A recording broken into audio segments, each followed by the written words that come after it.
4th Assembly into the 5th Assembly.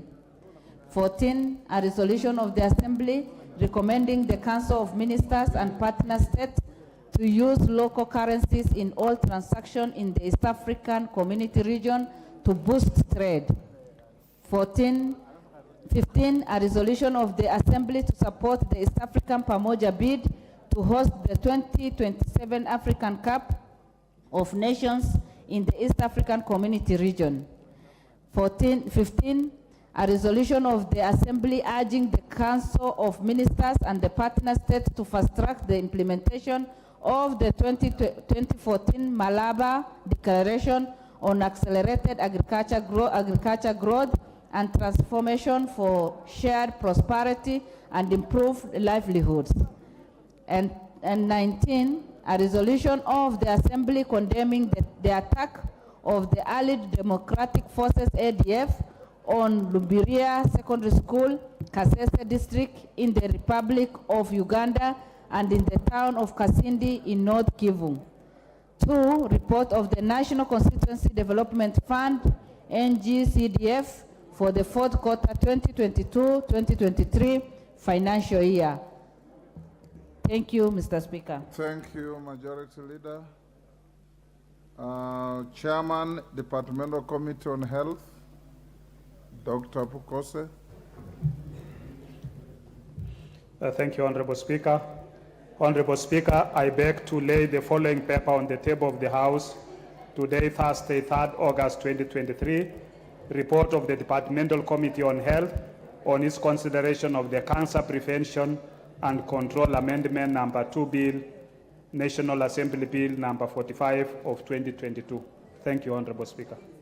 Thank you, Chairman. Chairperson, Departmental Committee on Agriculture and Livestock, Mutunga.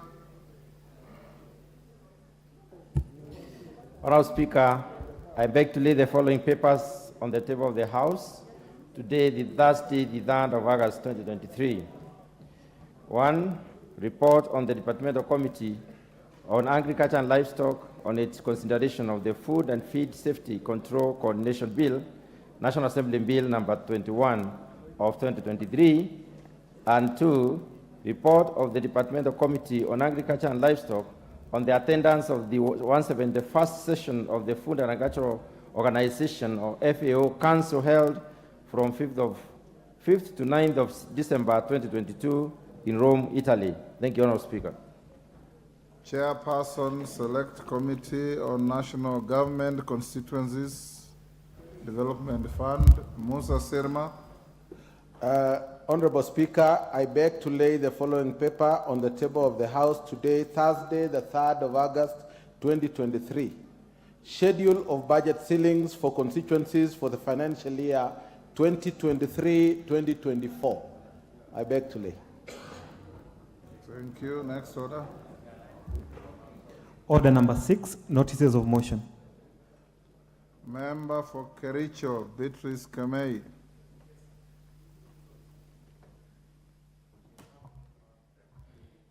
Thank you, Honorable Speaker. I beg to give notice of the following motion. That aware that the Kenya Roads Act 2007 mandates the various road authorities to, among other functions, control roads and road reserves and to access roadside developments. Further aware that market centers are ordinarily constructed along road developments across the country. Noting that due to improper planning, some of the marketplaces have no access roads, leading buyers and traders to encroach on the roads and road reserves. Further noting that there have been instances of accidents leading to multiple deaths due to this unregulated use of the road developments. Appreciating that proper access roads to marketplaces would ease access by buyers and thereby avert accidents due to the converging of traders and buyers on roadsides, thus enhancing road safety and service delivery, while providing opportunities for economic engagement for the traders. Now, therefore, this House reserves that the government, through the Ministry of Roads and Transport, develops a framework to ensure that where market centers exist along road developments, appropriate access is provided, including lanes and access roads. Thank you, Honorable Speaker. Thank you, Beatrice. Member for Turkana East, Nicholas Ngikor.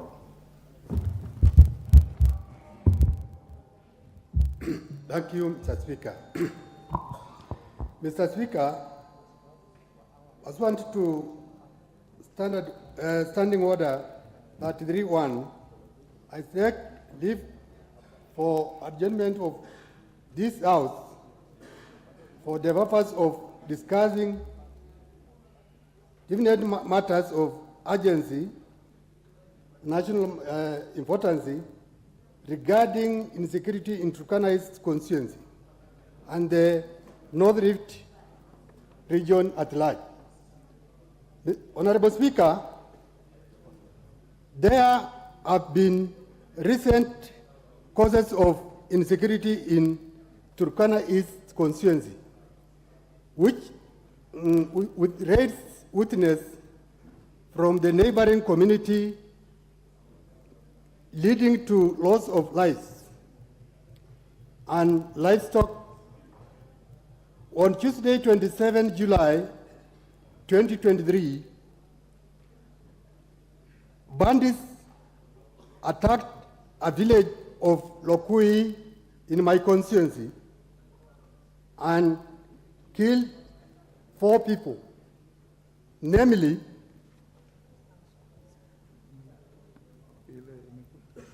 Ingwalan Eiton of ID number 24399833, Mr. Lotir Cheptai of ID number 20091399, and Mr. Lopem Akiyokori was killed by bandits believed to be from Tiate constituency. Honorable Speaker, it is against this background that I take leave for the adjournment of this House to discuss the matters of great national concern with a view to exploit possible and lasting solutions for sustaining peace in Turkana East and North Rift region at large. Thank you, Honorable Speaker. Thank you, Nicholas. You need 20 members to stand in your support. We are all here, more than enough. It is overwhelming. Thank you, members. You may take your seats. You may take your seats. Honorable Nicholas, you will be given an opportunity to move your motion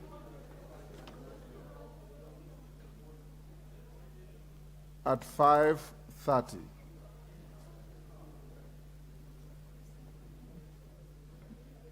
Before the next order, honorable members, allow me to acknowledge the following schools.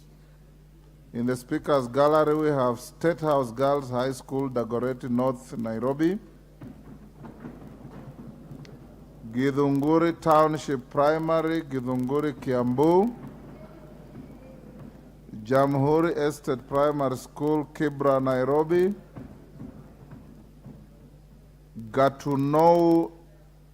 Gatunoini Secondary School, Kangema, Muranga. Loreto Boys Secondary School, Nakuru West, Nakuru. On your behalf and on my own behalf, I welcome the schools, the students, their teachers in the House of Parliament. I've been requested by the Honorable Mchomba to have a minute to welcome a school from her constituency. You can take the opportunity to welcome all the schools on our behalf. Thank you, Honorable Speaker. Indeed, I take this opportunity to welcome all the schools that has made this inaugural visit into the parliamentary buildings of Kenya. And first of all, Mr. Speaker, allow me to recognize and appreciate the staff of Parliament for the wonderful logistical support that they have continued to offer honorable members as they organize this wonderful visit to this honorable house. Honorable Speaker, Parliament is one of the very few institutions in this country that keeps time. When they schedule schools for 2:30 p.m., Mr. Speaker, none of the school is ever late even for 1 minute. Allow me to appreciate our staff and tell them to keep up because they have made this house a real. Back in Kawairia Primary School in Githunguri constituency, I longed and dreamt to come to Parliament, but because I came from a very poor community, I was not able to afford this visit.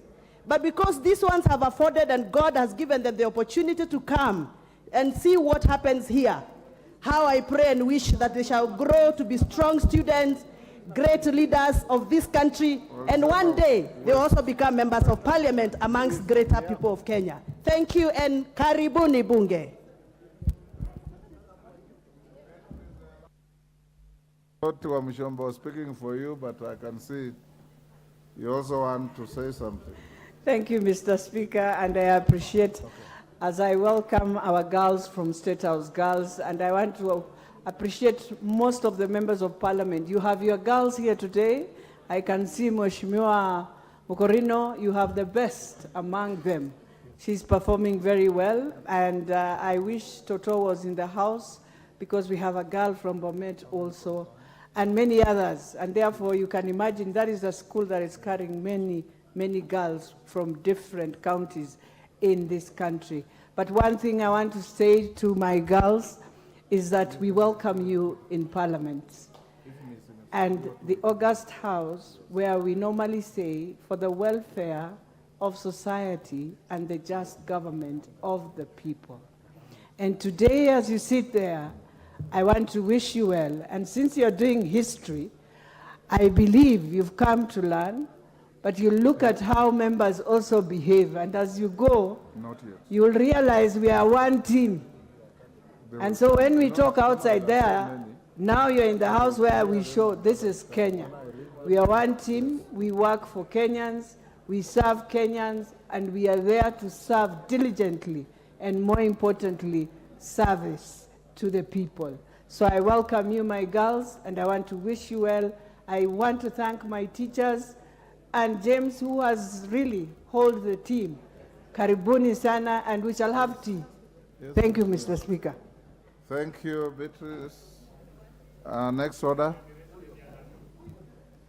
Order number 7, questions and statements. Mishimbogo, member for Likoni. Thank you, Honorable Speaker. Honorable Speaker, pursuant to the provision of Standing Order number 44-2C, I rise to request for a statement from the chairperson of the Departmental Committee on Transport and Infrastructure regarding the management of Likoni and Mtongwe Ferry.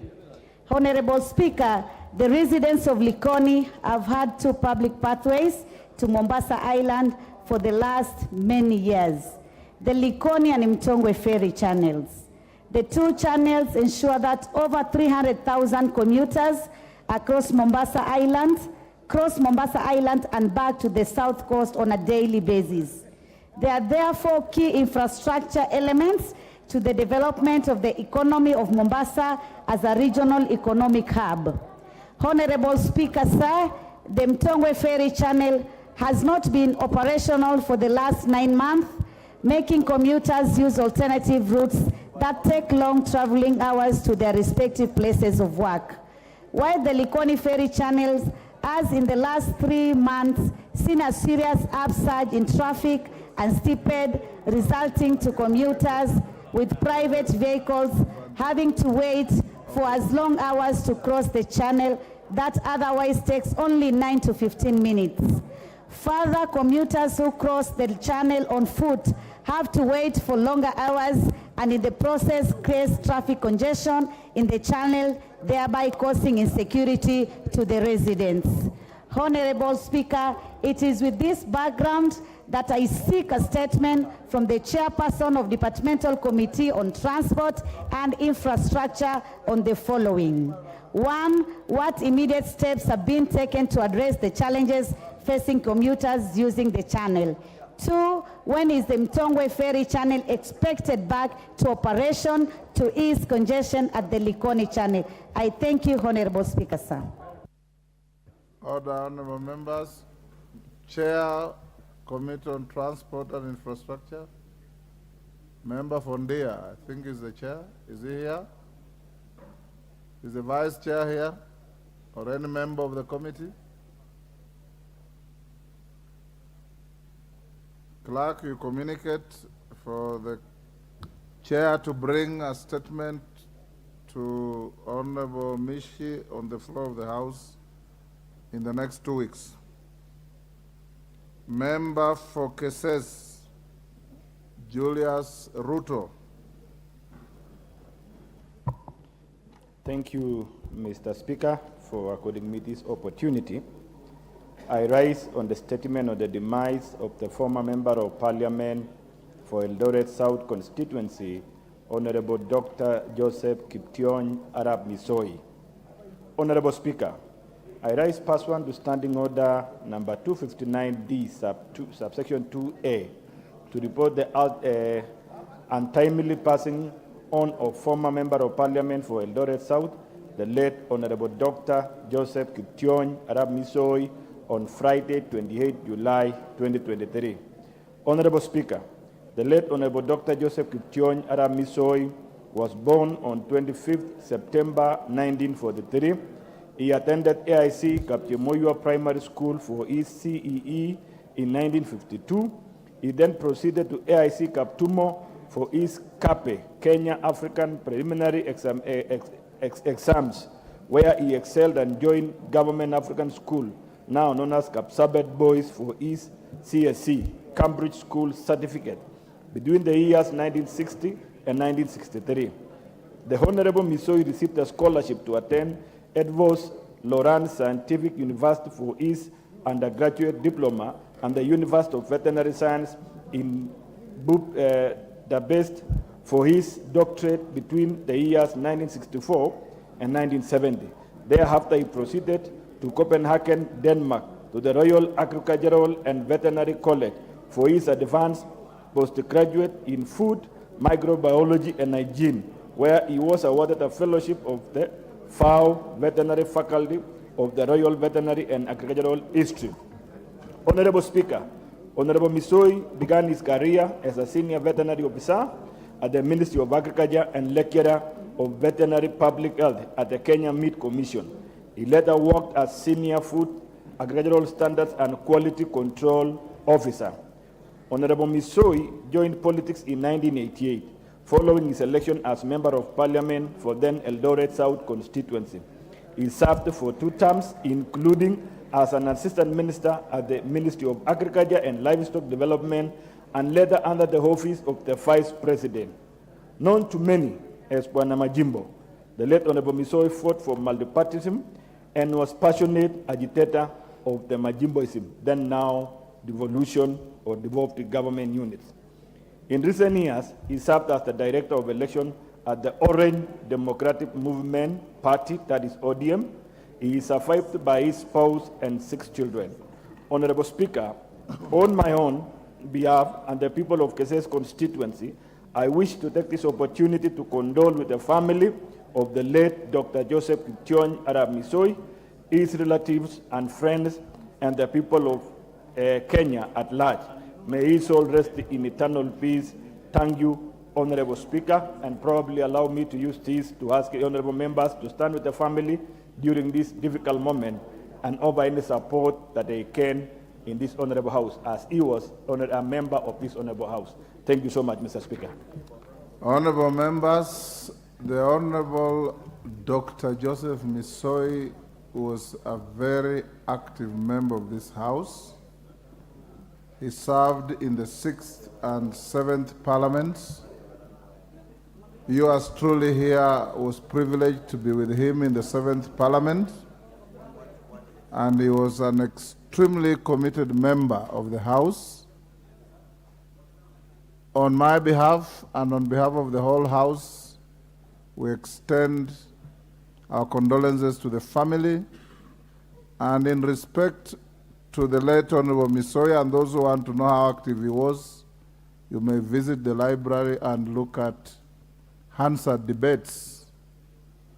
He was famed for being the courageous member who blew the whistle that powder milk had arrived in the country from Ukraine after the Chernobyl disaster. I think it cost him his job as an assistant minister at the time.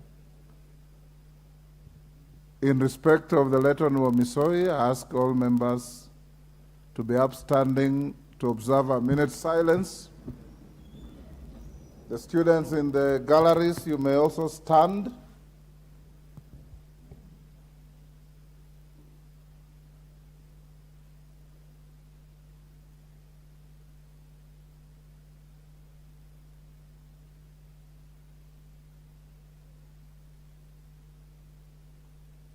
Thank you.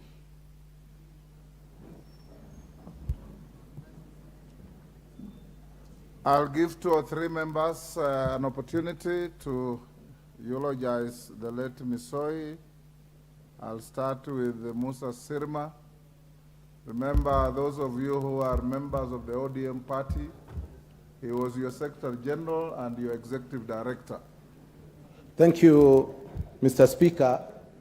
I would like to join the family and the people of the larger Keyo South in condoling the passing on of our great friend, Dr. Misoi. Misoi was with me in this parliament on the 7th parliament, and he was a great man. He debated very strongly in this house. Dr. Misoi, famously known as Dr. Majimbo, actually was one of the people who wanted devolution in this country. Majimbo at that time was significant to some, saying we're going to have different states, but they didn't understand that it was all about devolution. So Honorable Misoi, having served this house and served the people of Keyo South, I want to join the Member of Parliament for Eldoret South. I want to join the Member of Parliament for Keses in condoling this great man. Thank you, Mr. Speaker. Dr. Nyikalu. Thank you, Mr. Speaker, for giving me the opportunity to eulogize Dr. Misoi. Mr. Speaker, Dr. Misoi was a professional, hardcore professional, physical science professional who ventured into politics. And Mr. Speaker, it's not very easy for people of hardcore science-based professions to actually stick in politics and do well, because the realities of politics quite often conflict with the perception concept in politics. The physical scientists believe that there is clear, white, and black, which is not what it is in politics. Despite that, he was committed to the service of Kenyans, he was committed to his principles, and I interacted with him several times before I even came into politics, and this thing he was called Majimbo, he actually meant that people in all parts of Kenya should get the services regardless of who is in power. And Mr. Speaker, as he was committed to these principles, he also defied what sometimes is very difficult in our circumstances, particularly in Africa, where politics tend to take ethnic lines. And to that extent, he remained a hardcore member, a committed member of the Orange Democratic Party, even when at times it looks illogical that looking at geopolitics, he should still be there.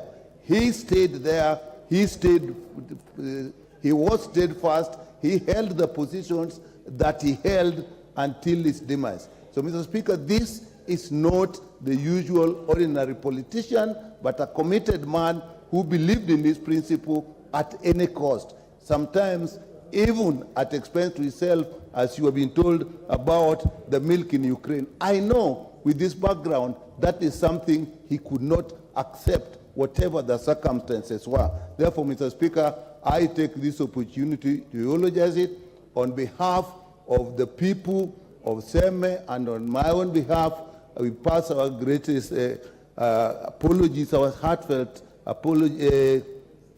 condolences to the people who have lost their great leader, Dr. Misoi, and I think we all in the ODM fraternity appreciate how committed he was. Thank you, Mr. Speaker.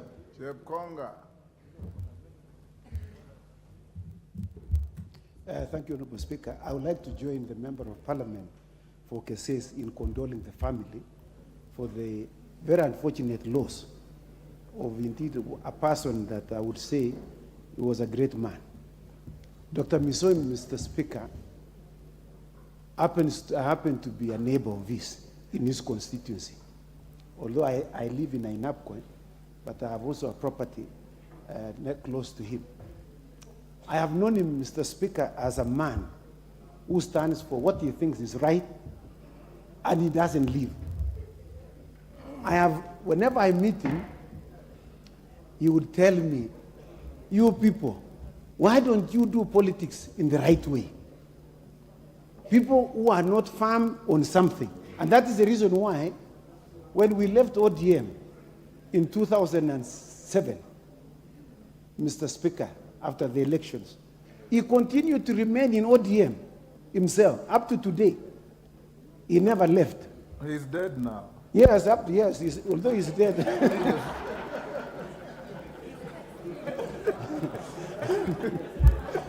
It's true, Mr. Speaker is no longer with us, yes. But his last station was ODM. Yeah, he's still with you in spirit. So, Mr. Speaker, so he is one man who has defied all odds. In fact, he was the only ODM member in that area. It's called Chepolol, Mr. Speaker.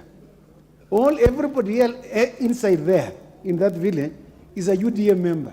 He was the only one, and he is an official of ODM. That tells you that this is a man who was very firm in his principles. You know, you don't have to run away from the heat. Just stay there, even if you are the only one. You become the only one army standing, Mr. Speaker, in a cause in which you believe it is right. So we would like to eulogize, this is a great man who stood for what was right. And we want to convey, on behalf of the people of Ainabkwe, to convey our very sincere condolences to the family of the late Dr. Misoi. I thank you, Mr. Speaker. Ferdinand.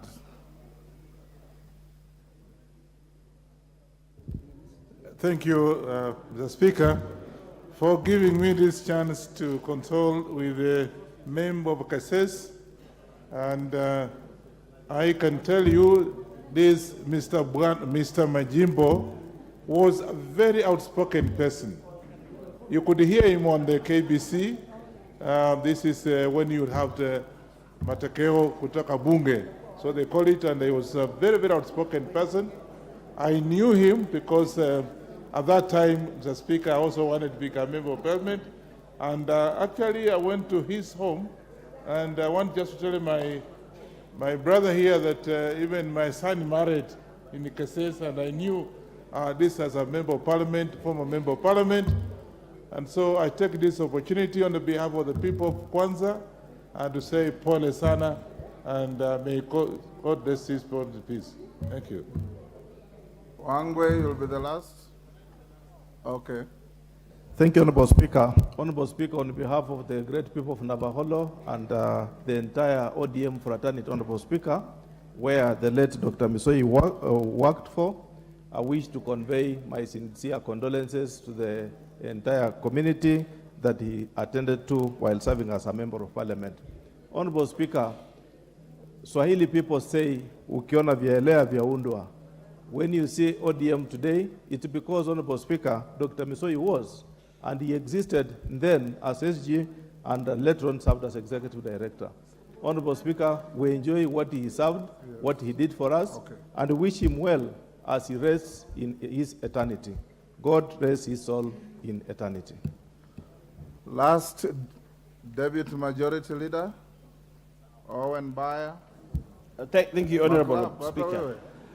Honorable Speaker, I take this opportunity to condole with the people of Keses and my brother and my friend. We say Pole for the loss of Dr. Misoi. And Honorable Speaker, I did not share time with Dr. Misoi in the chamber, but there are a few things I knew about him as a young person. One, he embodied the spirit of Ronald Ngala, the spirit of Majimbo. After Ngala, probably the person who came out very strongly about Majimbo, even during the writing of the new constitution, I think Dr. Misoi Ngala and Muliro. Ngala and Muliro and Masinde Muliro. Yeah. He came out very, very strongly. And it reminds me, Honorable Speaker, of the tripartite life between the Western Kenya coast and Rift Valley during that time when KADU was formed, and the strength with which KADU brought into the democratization process of this country. So we'll always remember Dr. Misoi for his astuteness and his contribution to this parliament and how he served his people of Keses in this parliament. Honorable Speaker, there are many lessons we learn from this great man. And one of them is that staying and being active in parliament pays, such that young people who were young then can still remember someone. I want to ask the young members of parliament here to emulate Dr. Misoi.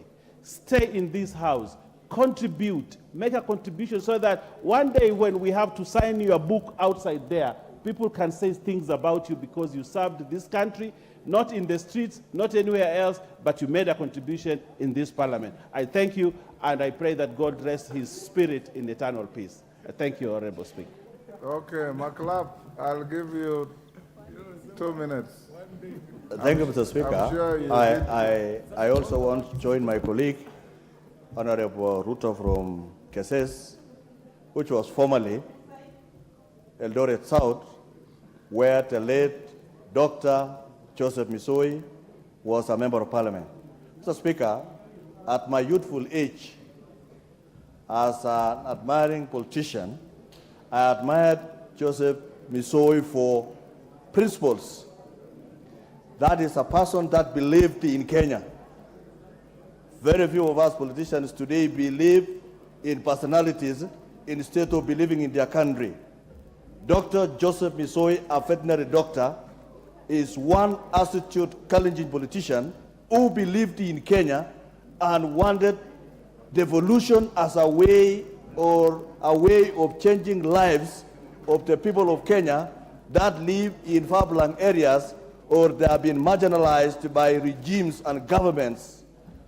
Mr. Speaker, I admired him as an academician, as a person who had a focus and steadfastness in his ideologies for Kenya. Mr. Speaker, that is one son of the Kalenjin nation who actually had joined their forefathers, who actually wanted Kenya to become a federal state or a Machimbo state at the onset of independence. Mr. Speaker, may his soul rest in peace. Thank you, Mr. Speaker.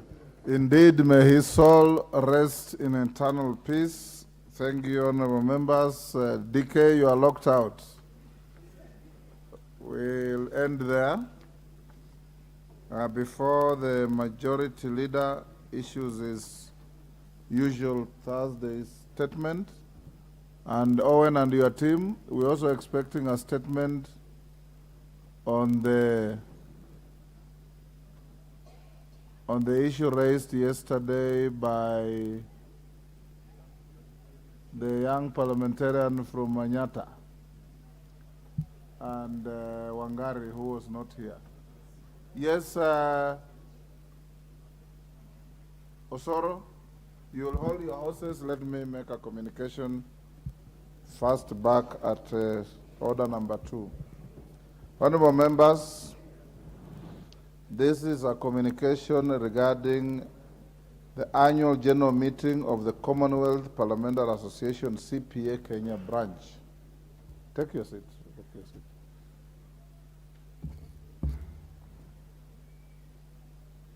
Honorable members, the Commonwealth Parliamentary Association, CPA, is an international organization that brings together parliamentarians from 180 parliaments and legislatures of countries and territories within the Commonwealth community.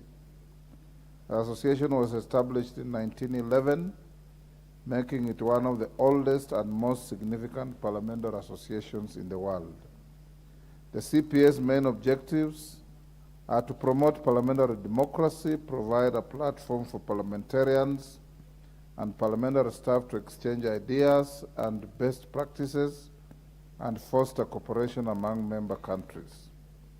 The association is committed to upholding the values of the Commonwealth, including democratic governance, respect for human rights, equality, and the rule of law. The CPA Constitution provides for the establishment of branches, and the members of the legislature in which a branch is formed are entitled to become members of the branch. In this regard, membership is open to all members of the National Assembly and the Senate on payment of the applicable subscription fees. The affairs of each branch are managed by an executive committee, and the Parliament of Kenya is one such branch. Honorable members, members of Parliament who wish to become members of the CPA are required to pay a subscription fee of 4,000 for life membership and shillings 1,000 for annual membership to the branch, payable before January of each year.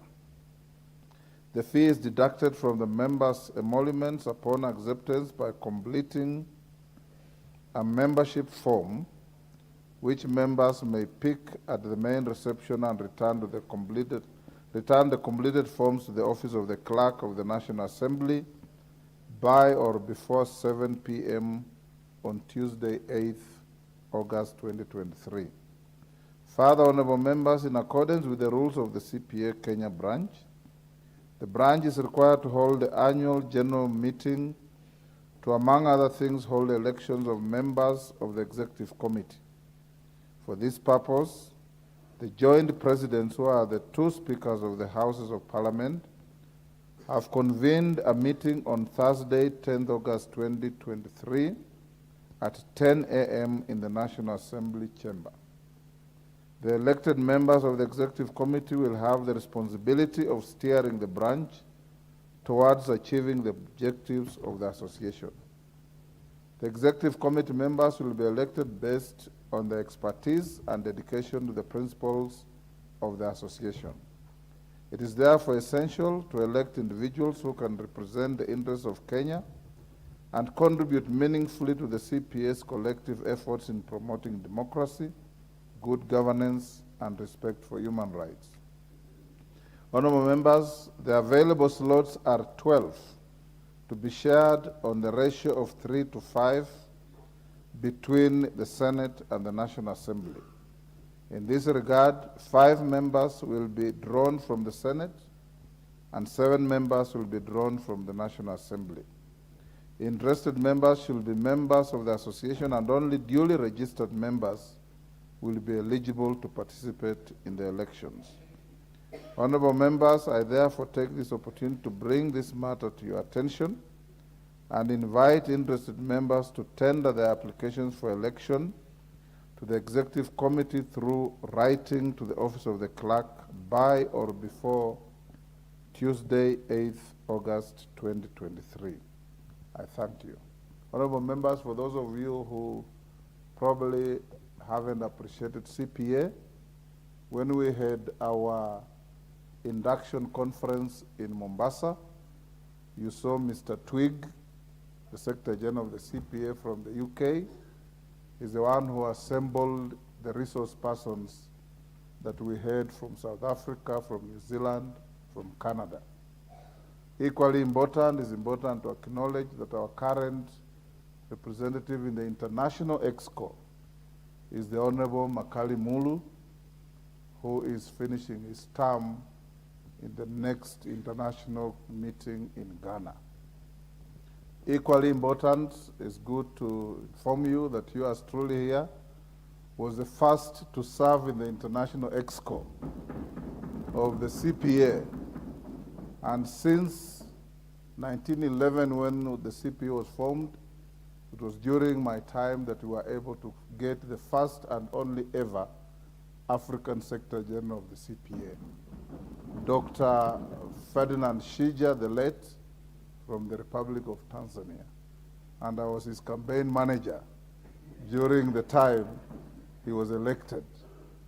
More important engagements in the CPA includes opportunities to travel to almost each and every corner of the Commonwealth. You may recall during the bragging rights of the British that the sun never set on the British Empire. So from Tonga to Canada to everywhere, that is where the CPA is.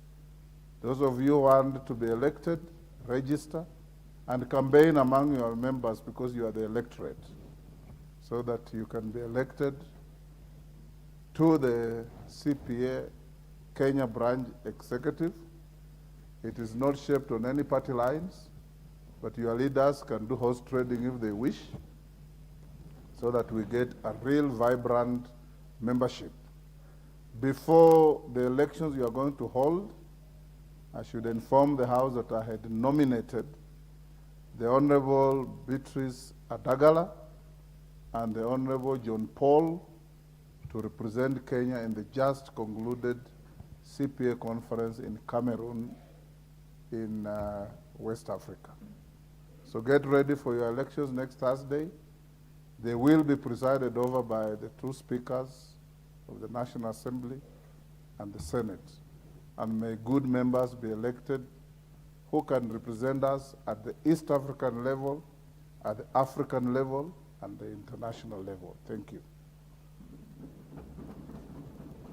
Osoro.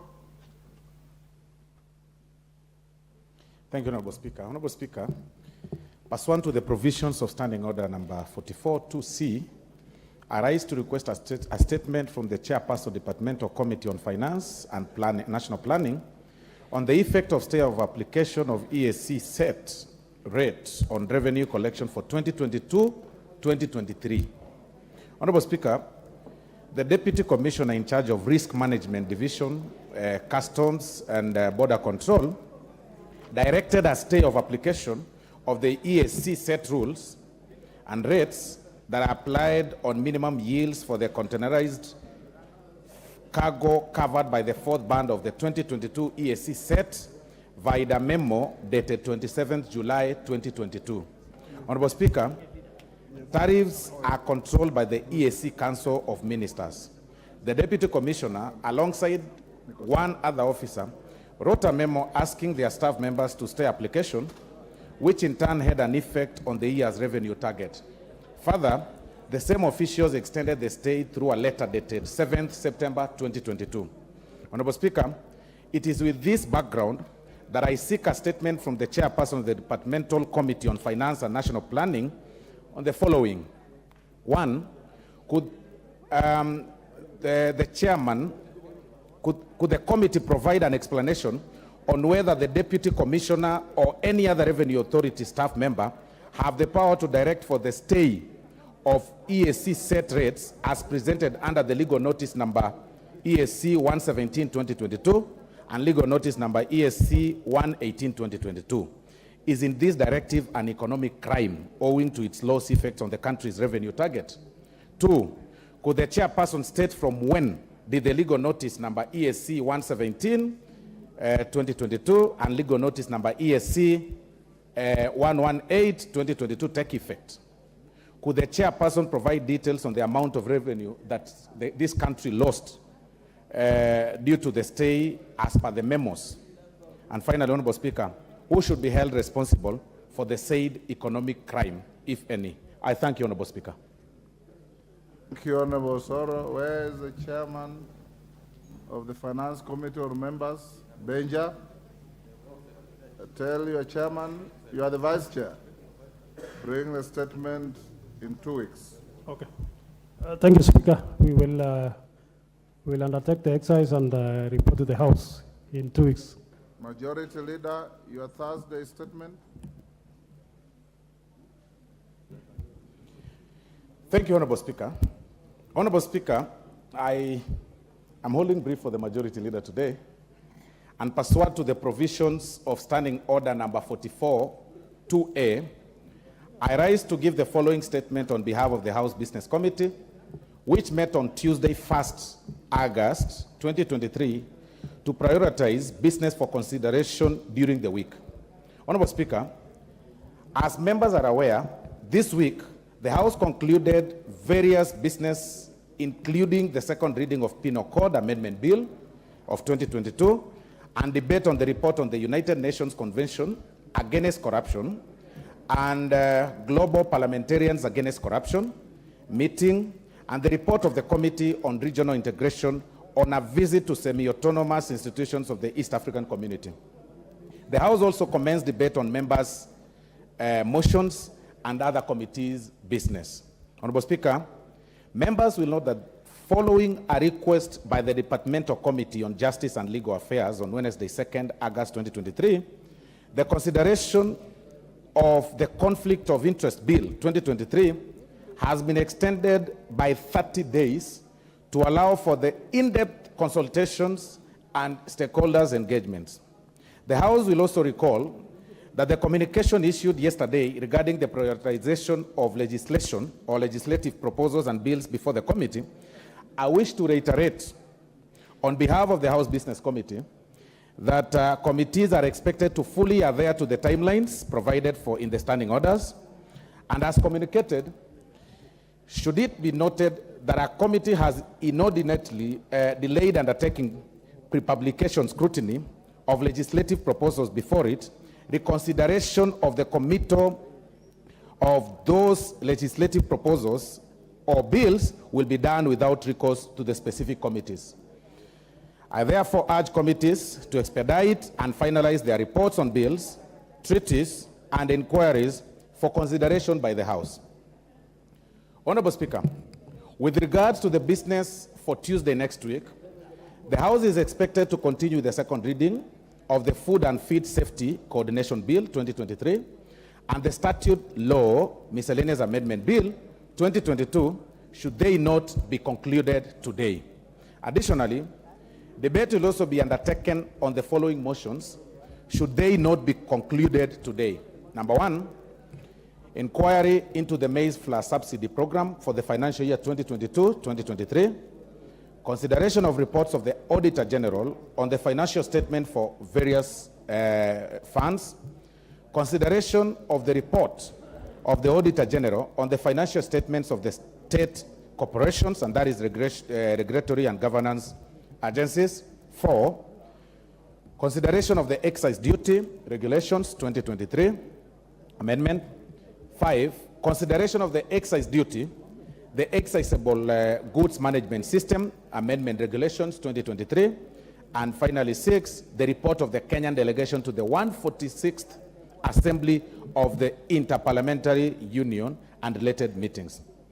Honorable Speaker, in accordance with the provisions of Standing Order number 42A5 and 6, I wish to notify the House that the following cabinet secretaries are scheduled to appear to respond to questions on the afternoon of Wednesday, the 9th August 2023. The Cabinet Secretary for Defense will be responding to the following questions. Number 1, the question number 229 of 2023 by the member for Mwingi North constituency, Honorable Paul Nzengu, MP, regarding the deployment of Kenya Defense Forces troops in the Democratic Republic of Congo.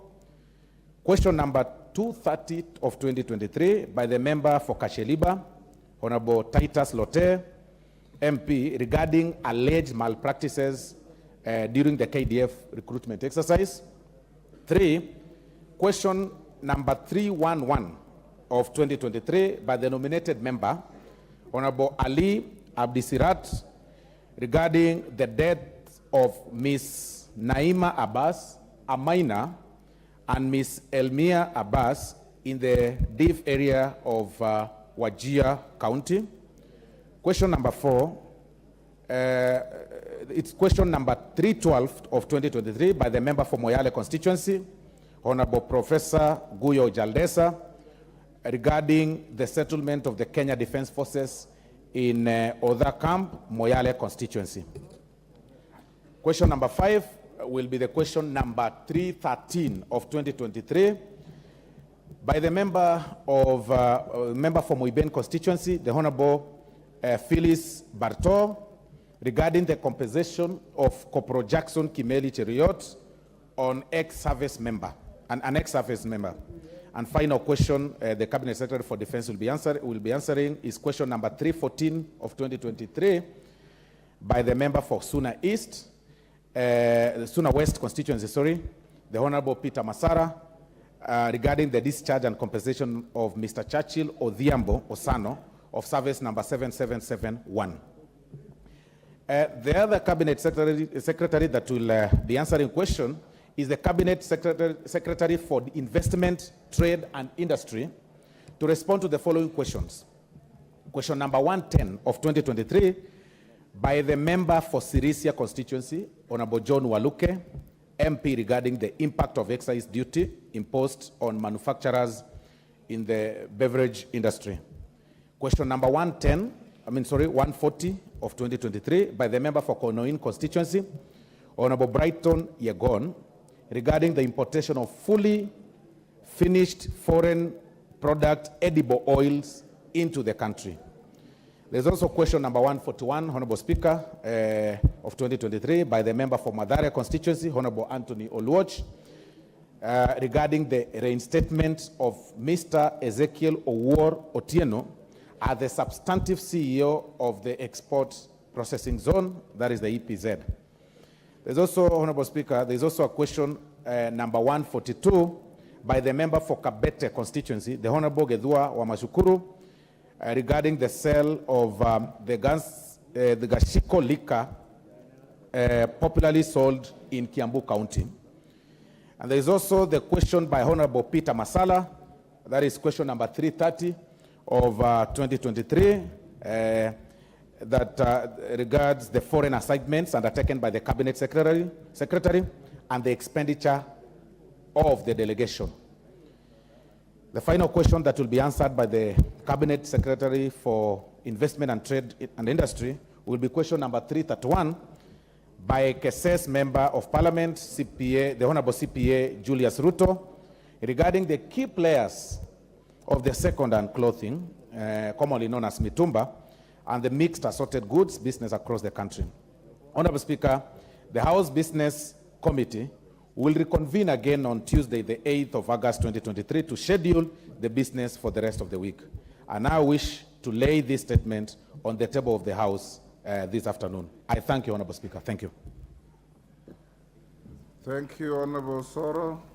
Honorable members, I see now the Majority Leader is back in the House. You have a date with the House on the mining of data from Kenyans by some foreign group. You had members yesterday raise their concerns. Is Muchungu here?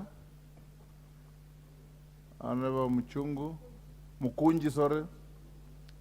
Mukunji is around. He's the one who requested, but also Mother Wangari had also raised the same issue, and one other member. So Majority Leader, go ahead. In any case, the statement is the property of the House. It is not Mukunji's. Thank you, Honorable Speaker. Honorable Speaker, as you have rightly said, the Honorable John Mukunji, MP Manyata, sought for a statement from the Cabinet Secretaries, Interior, and the Ministry of ICT on the foreign data collection company WorldCoin, collecting data from Kenyan citizens by way of scanning irises in exchange for some money. In particular, he sought that one, to state the steps the government is taking to ensure control of data, access, collection, and storage by foreign entities. 2, who licensed and authorized the biometric data collection by WorldCoin, and was the correct procedure followed. 3, safety guarantees that the government has put in place to ensure that the data will be exclusively used for the intended purpose and Kenyan citizens will not incur any loss. 4, the ultimate objective of this exercise and the purpose of the data collection. 5, the source of money being used to pay participants and who stands to benefit from this exercise.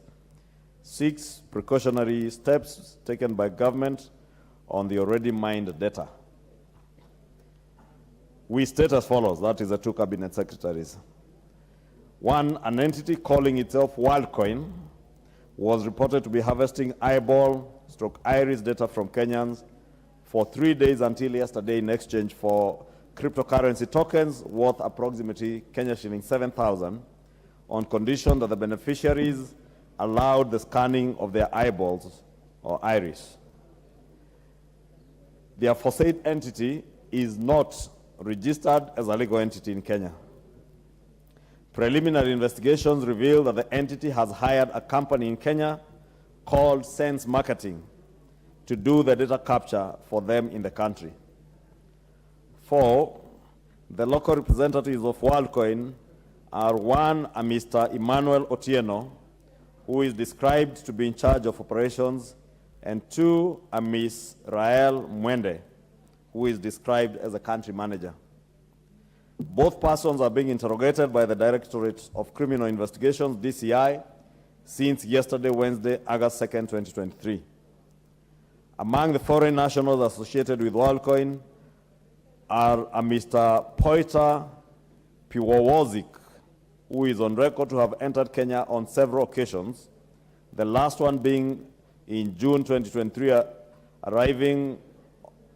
whose arrival was on 11th of June 2023, and departure on the 25th of June 2023. Yesterday, the government, through the Ministry of Interior and National Administration, suspended the activities of WorldCoin in Kenya. Consequently, criminal investigations have commenced to establish the authenticity and legality of the aforesaid activities, the safety and protection of the data being harvested, and how the harvesters intend to use the data.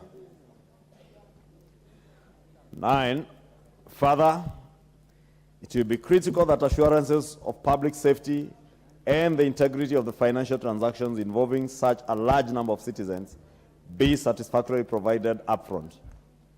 All the activities of WorldCoin and any other entity that may be similarly engaging the people of Kenya until relevant public agencies certify the absence of any risks to the general public whatsoever. As a precautionary measure, the immigration authorities have been directed to ensure that no persons, whether Kenyan or foreign nationals, associated with the entity leaves Kenya without the clearance of the Director of Criminal Investigations, who is in charge of the ongoing investigations. The investigations will also cover any persons of interest who may be outside the territory of Kenya in accordance with relevant international procedures and protocols on mutual legal assistance, MLA, and the exercise of extraterritorial jurisdiction.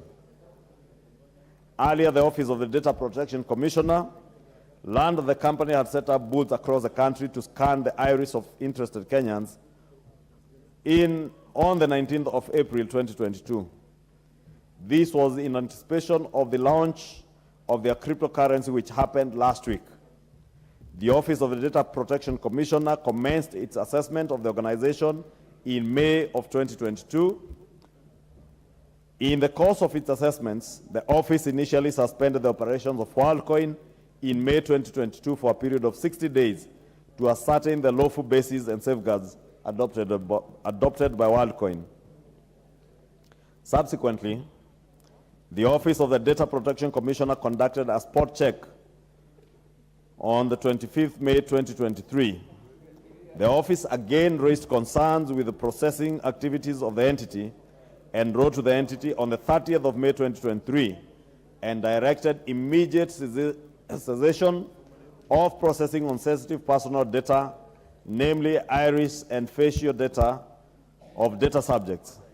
The office further directed the WorldCoin safely restrict processing any data that had already been processed and advise the Office of the Safeguards placed on the restricted data.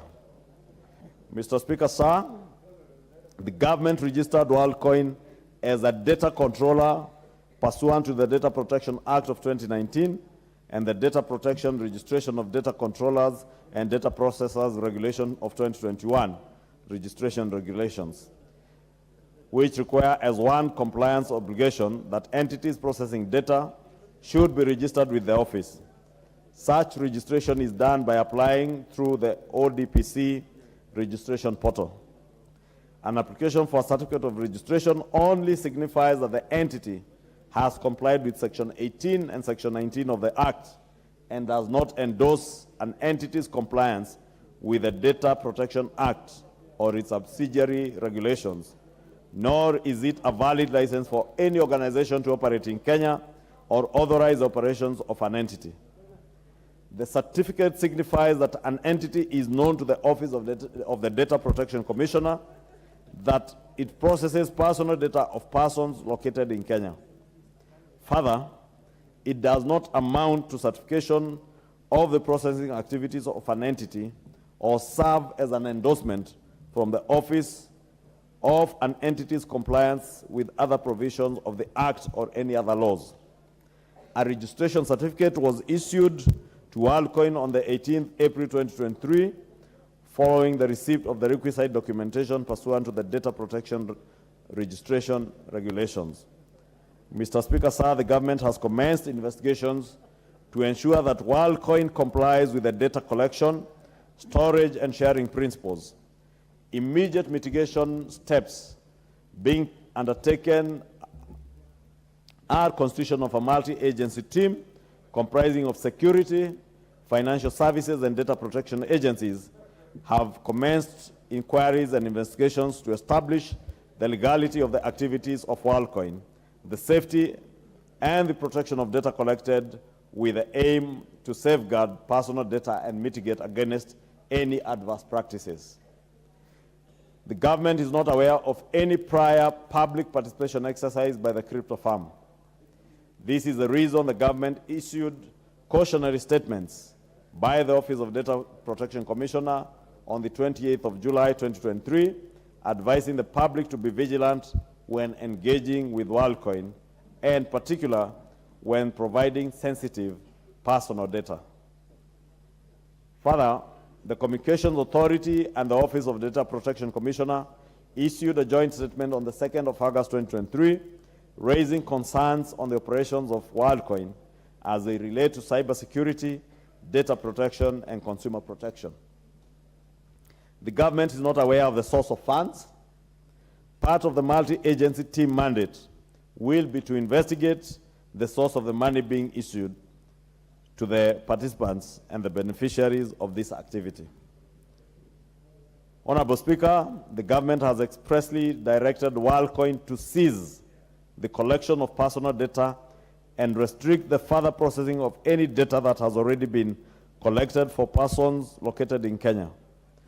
Further, there is need to sensitize Kenyans on the risk of cybersecurity attacks, data breaches, and the need for full disclosure before giving consent. The suspension of the processing of sensitive personal data was not lifted by the Office of the Data Protection Commissioner, ODPC. In particular, the office raised concerns on whether the consent sought from the individuals was voluntary or illusory.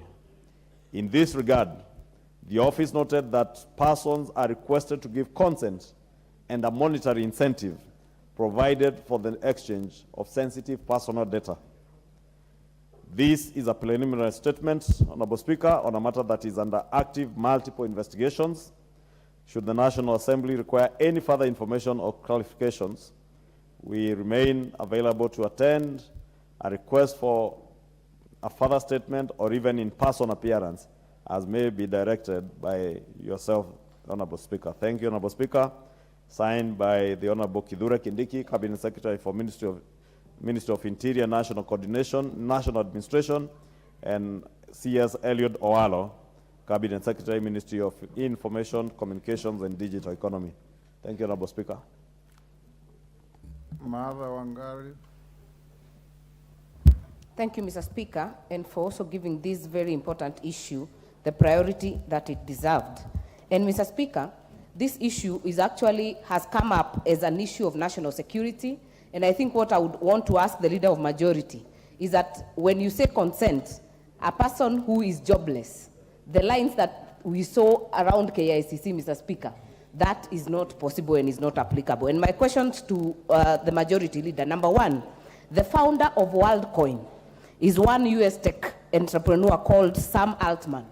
But if you read the terms of reference of WorldCoin, it is not usable or applicable in the USA. Mr. Speaker, if you're a resident of the US, if you're a company registered in the US, if you're a US citizen, you cannot access these tokens. And they are there for taking advantage of jobless Kenyan youth to actually lure them into some data mining that is not only illegal, but also evil. Mr. Speaker, the other thing I would want to ask from the Leader of Majority and to the CS, how many eyes have been so far scanned? How many irises have been scanned, Mr. Speaker? What are we talking about? Because I walked around KICC yesterday and the day before, women carrying children, because even a child scanned eyeball was fetching money, Mr. Speaker. So how many of this has been scanned? And even if we are doing active investigation, Mr. Speaker, where is this data? Has it been confiscated by the government? And where is our national intelligence, Mr. Speaker? Because this, for it to happen for the 4 days before the minister reacted, Mr. Speaker, is quite a sad situation. Where is NIS? And if these cautionary measures had been said all the way from May, how then has this operated with impunity and without a care in the world, Mr. Speaker?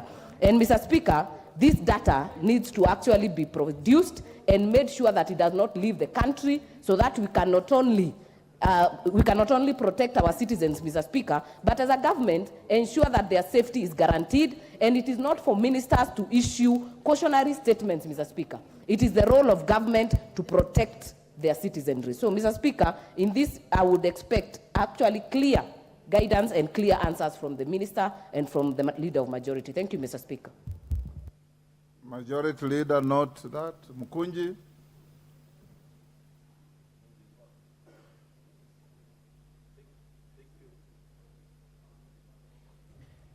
Take the next mic, yeah. Thank you, Honorable Speaker, and thank you so much, the Majority Leader, for acting swiftly and getting the preliminary statement on this pertinent issue. I also want to appreciate the fact that we have the two cabinet secretaries now agreeing on some issues and signing the same document. But, Honorable Speaker, due to the weight of this matter, I do propose that we have a session where these two cabinet secretaries will appear here for members' scrutiny, and so that they can give and delve into this matter even more. And Honorable Speaker, a simple Google onto the owner of WorldCoin, I also came to know he is also the owner of another company called ChatGPT, which is a company that is working on artificial intelligence. And Honorable Speaker, also reading onto the issue of ChatGPT, it is a company that went on here and used our young people by giving them online jobs to do homeworks and do exercises and questions online, and use the same questions to craft essays online that can be downloaded everywhere in the world. Today, Honorable Speaker, if you go to ChatGPT and describe Honorable Etangula with 300 words, it will give you every single side of what you have done in this life, Honorable Speaker. And I would see this as a company that has seen an easy way to access data from this country due to our easiness when it comes to allowing people to come here and misuse, Honorable Speaker, our people. And I agree with the Honorable Wangari that it is upon the government to ensure we don't have our young people being misused for a few coins, Honorable Speaker. And one of the next frontier, Honorable Speaker, for these rich fellas in the US is the sale of data. This data is sold to the US military, to FBI, to all manner of organizations for quite huge sums of money. And Honorable Speaker, as I said yesterday, it is not a wonder to find people really even impersonating yours truly or another member here because of the data that they have, because that can happen, Honorable Speaker. So I would really call upon this House to check on how we can improve the improve the strictness of our protection of data through relevant laws, and also, Honorable Speaker, to control whoever comes here in the name of getting information from our people, and for what reason, Honorable Speaker. Up today, I've listened to this matter. I would like to know, Honorable Speaker, how many people were able to sign up for this WorldCoin, and how many people irises have been signed up. Among the data that we are ignoring, Honorable Speaker, that was being asked for, there was the issue of contact. The people on somebody's phone book was also among the data that was being signed up. So, Honorable Speaker, maybe you passed by your village and one of the young people got your number, and by the fact that you went there and signed up, yourself also is on the line of giving these guys your information, Honorable Speaker. This is not an issue that we can ignore as a House. This is an issue that we have to take it with the seriousness that it deserves, Honorable Speaker. Thank you very much. Deputy Speaker. Then we'll come to you, Janelle. Thank you, Honorable Speaker, for the opportunity to be able to lend my voice to this very important matter. I think it's well and good that we have a response by the Minister for ICT and also the Minister for Internal Security. But this matter is bigger than we actually think it is.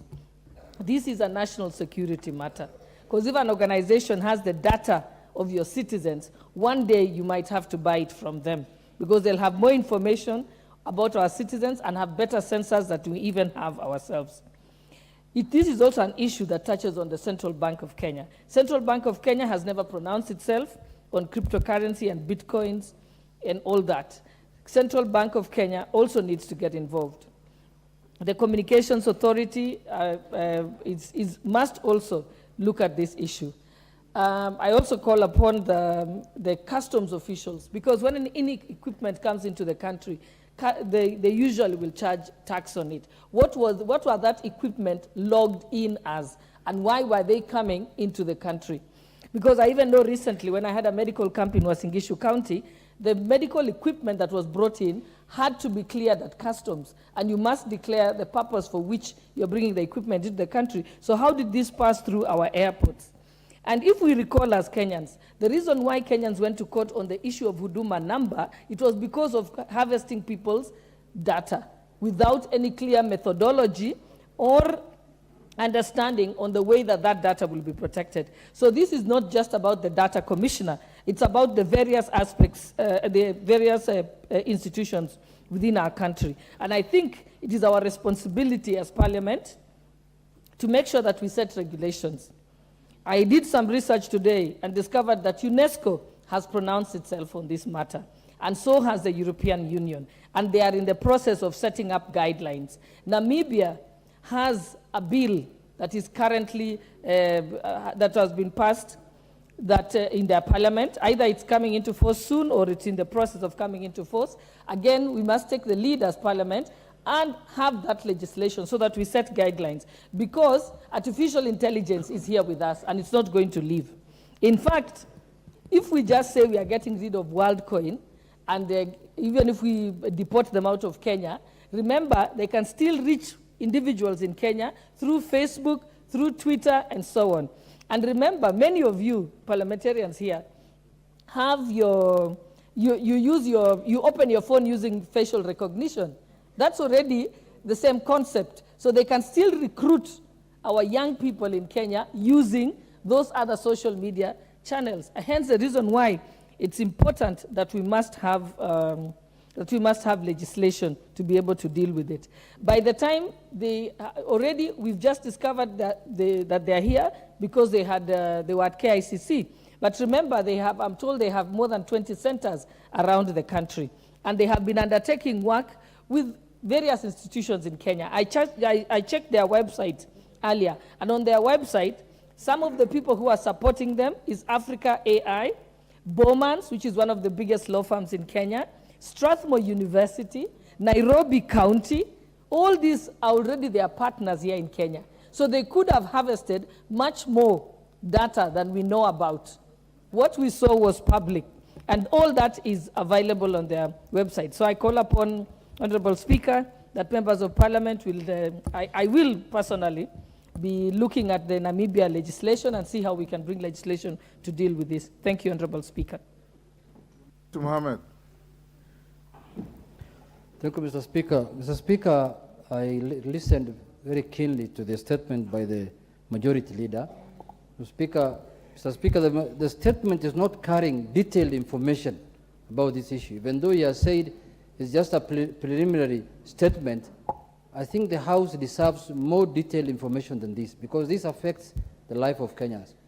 Mr. Speaker, I'm happy that the matter was stopped urgently, but because this could have been very dangerous. You wouldn't know what this data will have been used for. In this era of digital, world, this could be another digital shakahola. People could have been, something could have happened that you're not sure.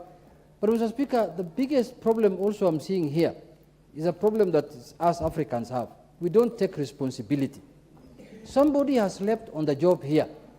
Because if you listen to the statement, Mr. Speaker, of the majority leader, the majority leader was clear that these people were licensed on 18th of April 2023. So these people have been around, they were licensed, they were, they put tent in a big installation here in the city center at KICC. They were not doing this work inside, dingy places. These are people who are sure of what they are doing.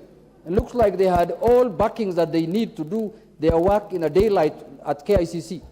So, Mr. Speaker, me, in my view, is I propose to you that we need to hand over this matter to a committee of Parliament, either the ICT committee or a special committee that can bring back a detailed report on this matter to the House, Mr. Speaker.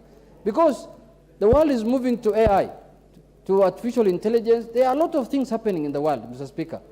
And if we don't protect our people from those kind of issues, Mr. Speaker, they will become very vulnerable. I was told when the iris of the people were taken, they were being paid 7,000 shillings. I was being told yesterday. Mr. Speaker, the level of poverty around, if you tell somebody, let me give you 20,000, I remove your eye, he will tell you, just remove it. Then next week I'll come for the second one. Again, you remove it so that I get 40,000. Mr. Speaker, people are being misused because of the poverty levels, Mr. Speaker. So, Mr. Speaker, it is our responsibility to protect them so that they don't become vulnerable to people who have ulterior motives to use. Mr. Speaker, with those few remarks, I want to urge that this matter should not end with a statement. This matter is bigger than a statement. This matter, a committee of this House should be seized of this matter. Otherwise, Mr. Speaker, in Parliament, your former House is known for taking over many things. You will hear now a select committee of Senate investigating WorldCoin. I know them. So this is where this matter should be discussed, Mr. Speaker. They are very good in doing things.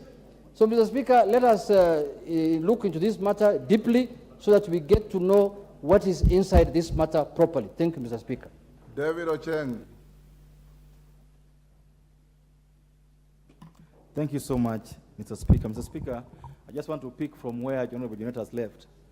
That, Mr. Speaker, it's like we've left the country on its own as a people and as a country. That anything goes in this country.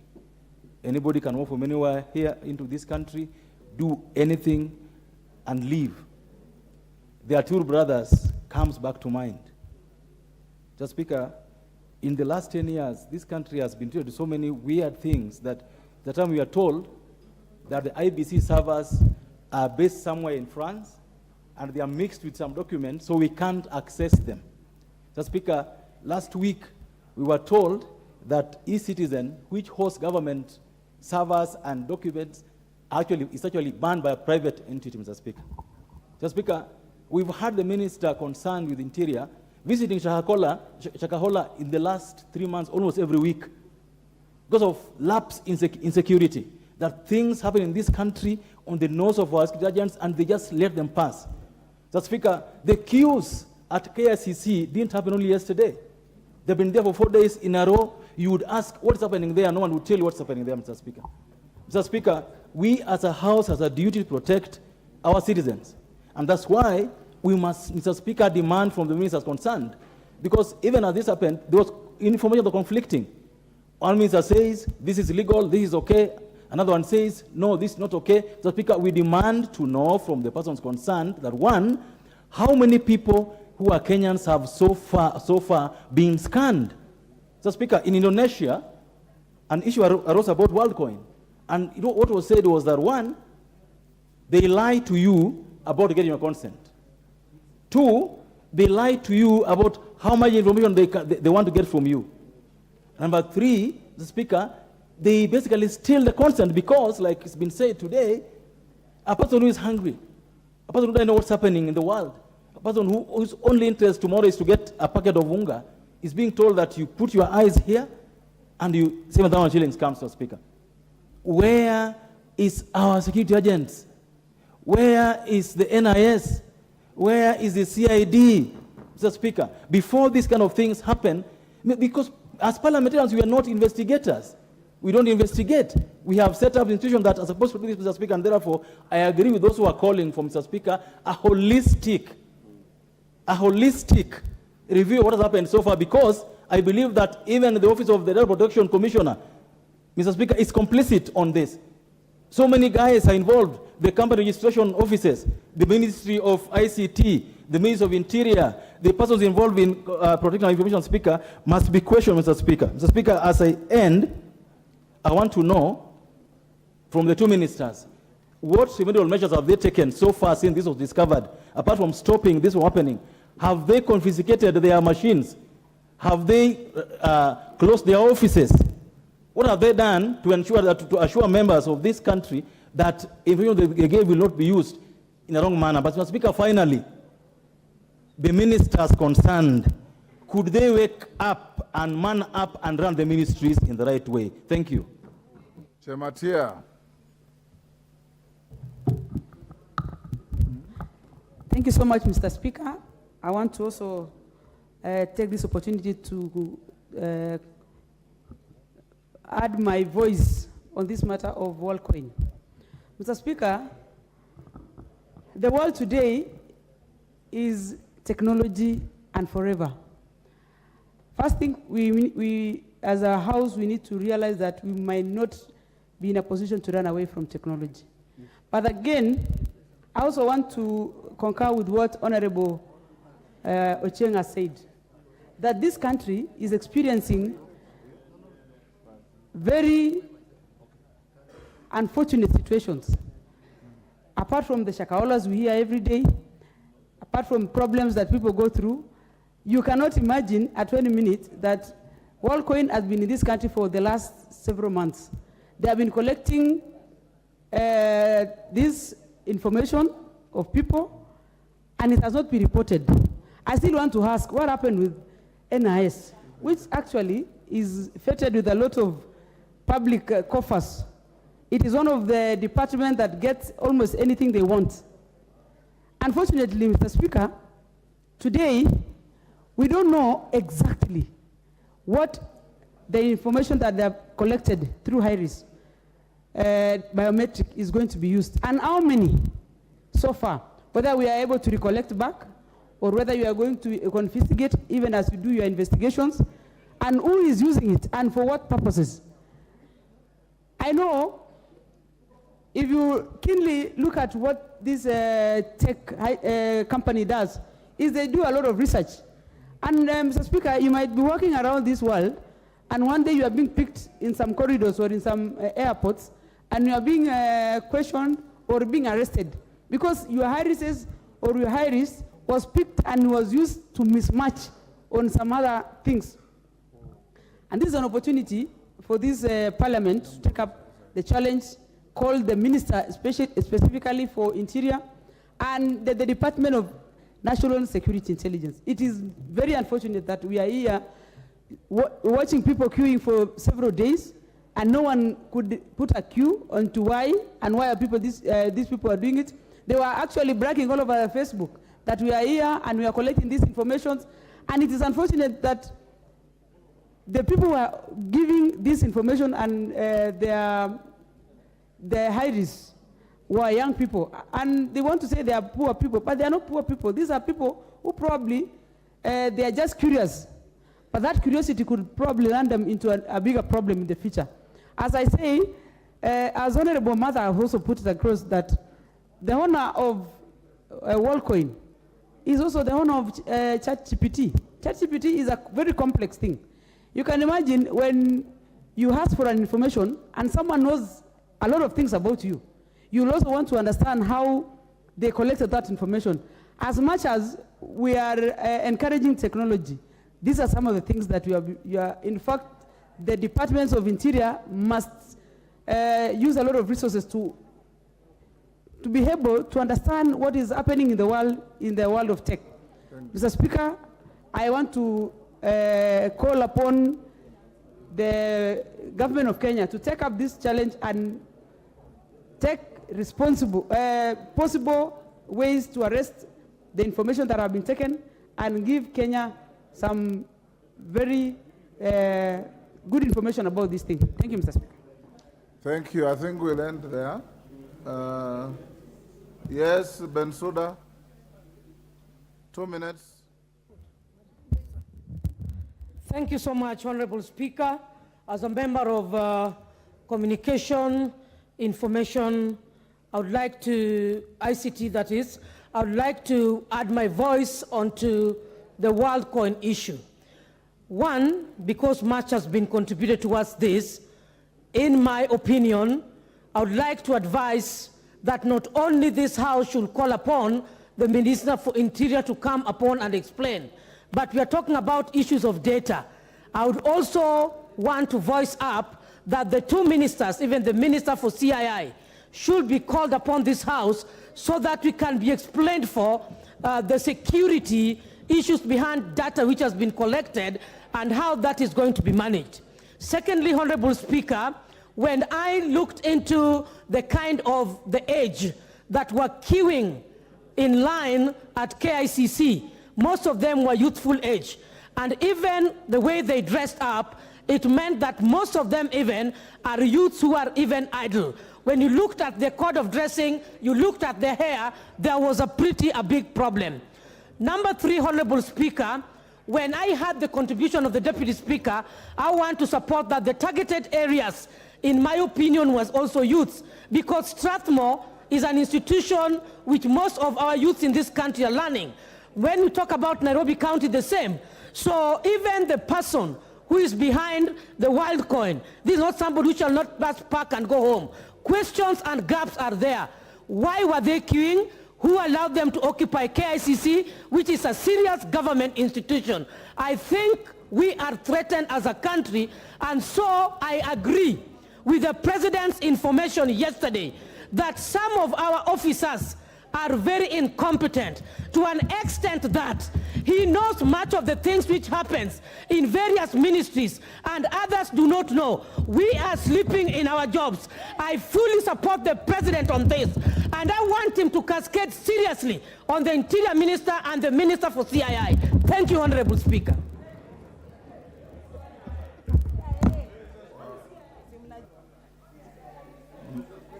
Mary Emase. I'll just give about two more. What is out of order, Honorable Ruku? Hold on, Mary Emase. Mr. Speaker, is it in order for the Minister of Interior, for Mheshimiwa Bensouda to purport that the Minister of Interior is sleeping on his job, when we know very well the Minister of Interior, the kind of job he has done to ensure we get rid of bandits in this country to ensure the massacre of Shakahola is not going on. Ruku. You should have stood up to challenge her when she was on the floor. Emase? Thank you, Honorable Speaker. I join my colleagues to also contribute to this very important matter. Honorable Speaker, when I saw in the newspaper that Kenyans were queuing for free money, I told myself there is no free money. There is nothing like free money. You must always work to earn money. So I noticed that the safety concerns on world coin trading is actually valid. And personally, I want to applaud the Ministry of Interior for what they are doing, for the action they have taken. Honorable Speaker, I happened to have been a guest of DCI yesterday. And while there, I met managers and directors from WorldCoin who had been summoned. So already the Minister of Interior is carrying out investigation to unravel and to find out what is behind this WorldCoin. Why give people free money? Because there's no free money. Whereas I agree with some members that cryptocurrency trading is the trend now, and it's happening internationally. But that business must be operated under a proper legal framework where there are guidelines, where we are protecting Kenyan traders, and we know that they are safe. So I want to say that already the Budget Committee, we have looked at a bill that has been proposed by one of the members of this House, and we passed it. This member is seeking to establish legislation upon which cryptocurrency trading like WorldCoin will be that would be the platform within which it will be operated. So already there is something, I think that bill will be coming to the floor of this House. So probably whether the money is meant to entice more Kenyans to join the trading, that is something that needs to be investigated, and we need to be told, so that when Kenyans are involved in this business, we know that they are trading in the right business. Thank you, Honorable Speaker. Thank you. Honorable members, I want us to stop here. I want to give the Majority Leader an opportunity to respond. The Majority Leader, I think the concerns of the members who have spoken and those who are eager to speak is the same: security and safety of our people, and the danger of foreigners coming here and doing things the way we saw, and what you are doing to protect the population of Kenya. Majority Leader, go ahead. Remember, this was just a preliminary statement as I directed, and you should assure the House when the ministers are being brought here by yourself to respond to these concerns. Thank you, Honorable Speaker. Honorable Speaker, I'm laughing because there are members who are asking me to donate a minute to them. I don't know whether they will now respond to the issues on my behalf. But Honorable Speaker, truly speaking, Honorable Speaker, it is indeed true that this matter was a matter of grave concern to Kenyans. And even members of Parliament, I must thank Honorable Martha Wangare and Honorable Mukunji for raising this issue before the House. And Honorable Speaker, I have been a meeting with the CS Interior and the Data Commissioner, Madam Immaculate Kasait, this afternoon, and had a lengthy telephone conversation with the Minister for ICT, the Honorable Eliud Oalo.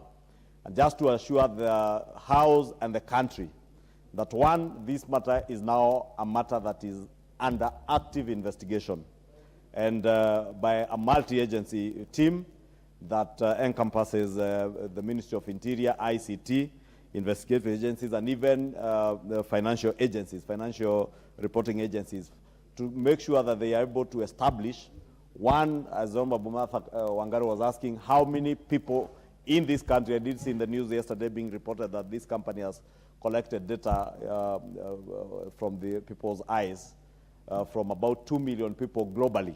But we want to know specifically how many Kenyans, and assurances from that multi-agency team As to the safety of that data, as I indicated in this statement, they have assured us that one, the company that was actually collecting this data is not WorldCoin.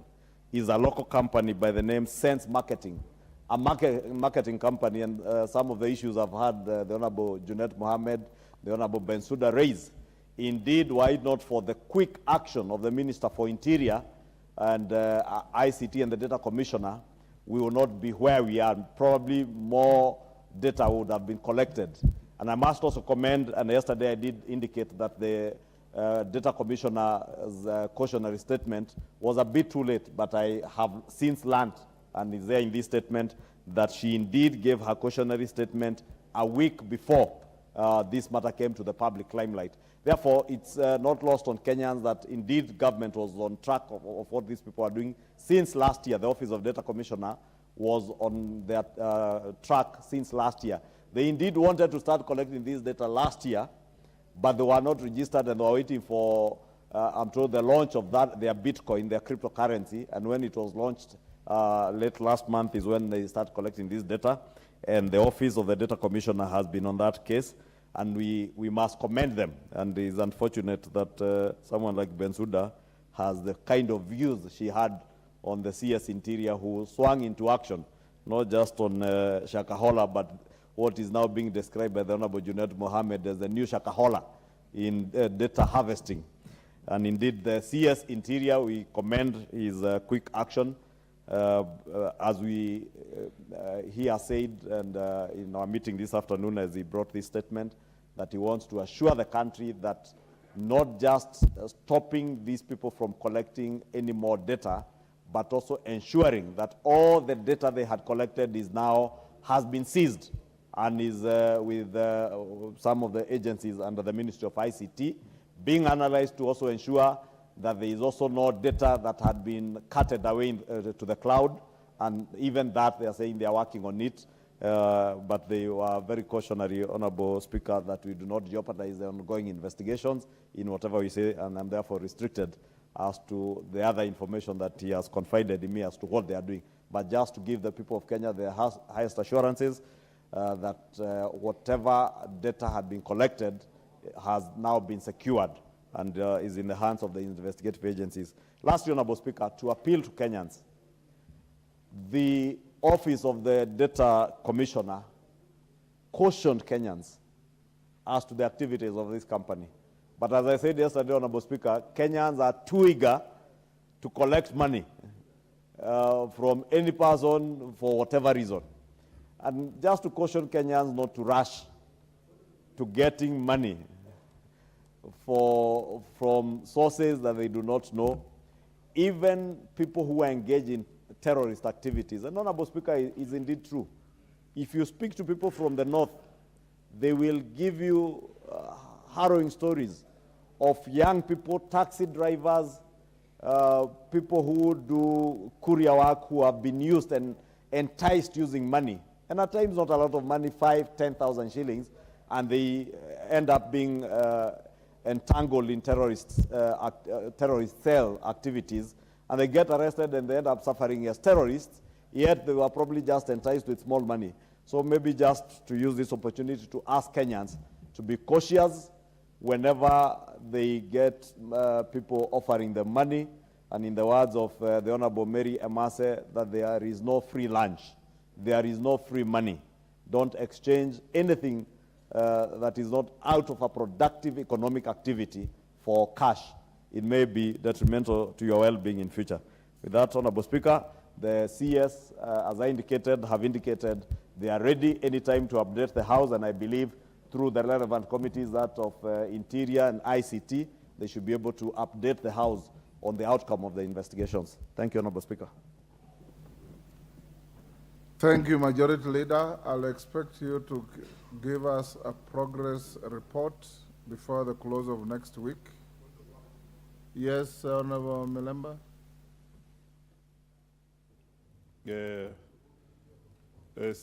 Honorable Speaker, you had earlier indicated, because of the weight of this matter, that the CSS involved be invited in the House, and that the Leader of Majority gives a timeline or dates when that can happen, and that would be very important. But now he ends up by saying that they will just update the House from where they are. I thought your first pronouncement on that matter should prevail, because this is a very weighty matter. I hear these guys are also creating clubs in schools to harvest the eyeballs. Thank you, Honorable Speaker.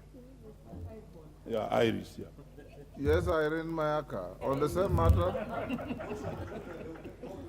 Thank you, Honorable Speaker. Honorable Speaker, I'd just like to inform the Leader of Majority that we do not have a committee in this House called the Committee of ICT. It is the Committee of Communication, Information, and Innovation. ICT is just a component of that committee. Thank you. Honorable Ichungwa. Honorable Speaker, I stand well informed by the Honorable Irene Mayaka, but Irene Mayaka must understand that being an old member of this House, when we had the Committee of ICT, I am still in that old regime. Now it is a committee, the CII committee. And Honorable Speaker, I've heard what the Honorable Mboko is saying. Probably one of the things we should be telling Kenyans, maybe with artificial intelligence, you never know. Maybe these people could at one point switch off their eyes, and you have to pay to see. Kenyans must be cautious. So we must caution Kenyans with the technology around the world today, Honorable Speaker. You never know. Maybe at one point, your eyes will be switched off from somewhere, and you have to pay to see or pay to read. And you never know, Honorable Speaker. So let's just caution Kenyans wherever we are, even our school children, as Mwalimu Honorable Mboko says. We need to also sensitize our school children.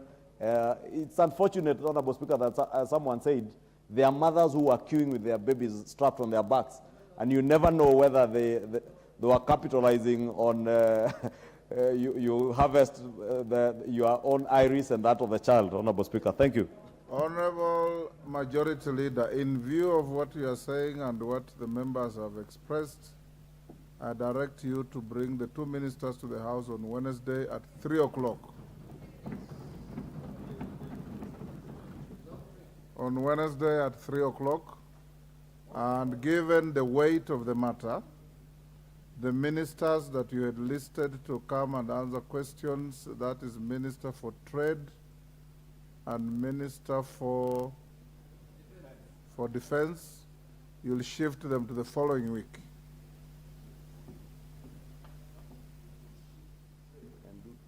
Yeah, okay. Honorable Speaker, you can shift to trade, yes, do defense, and but these you'll two. start with the ministers for security and ICT to tell the House and the country what they know and what they're doing about this grave matter. Most obliged.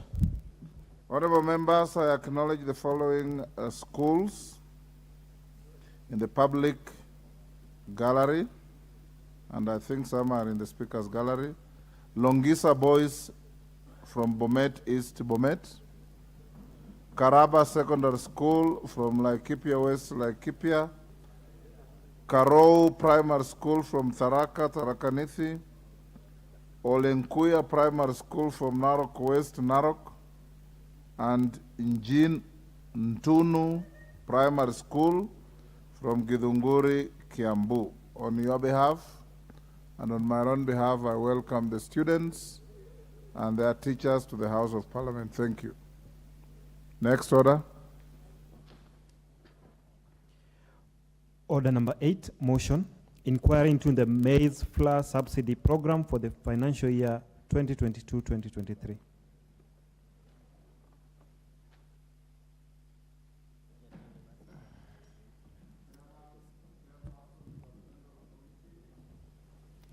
On agriculture, Thank you, Honourable Speaker. Honourable Speaker, I beg to move that this House adopts the report of the Departmental Committee on Agriculture and Livestock on the inquiry of the maize subsidy program for the financial year 2022-2023, laid on the table of the House on Wednesday, the 7th of June, 2023.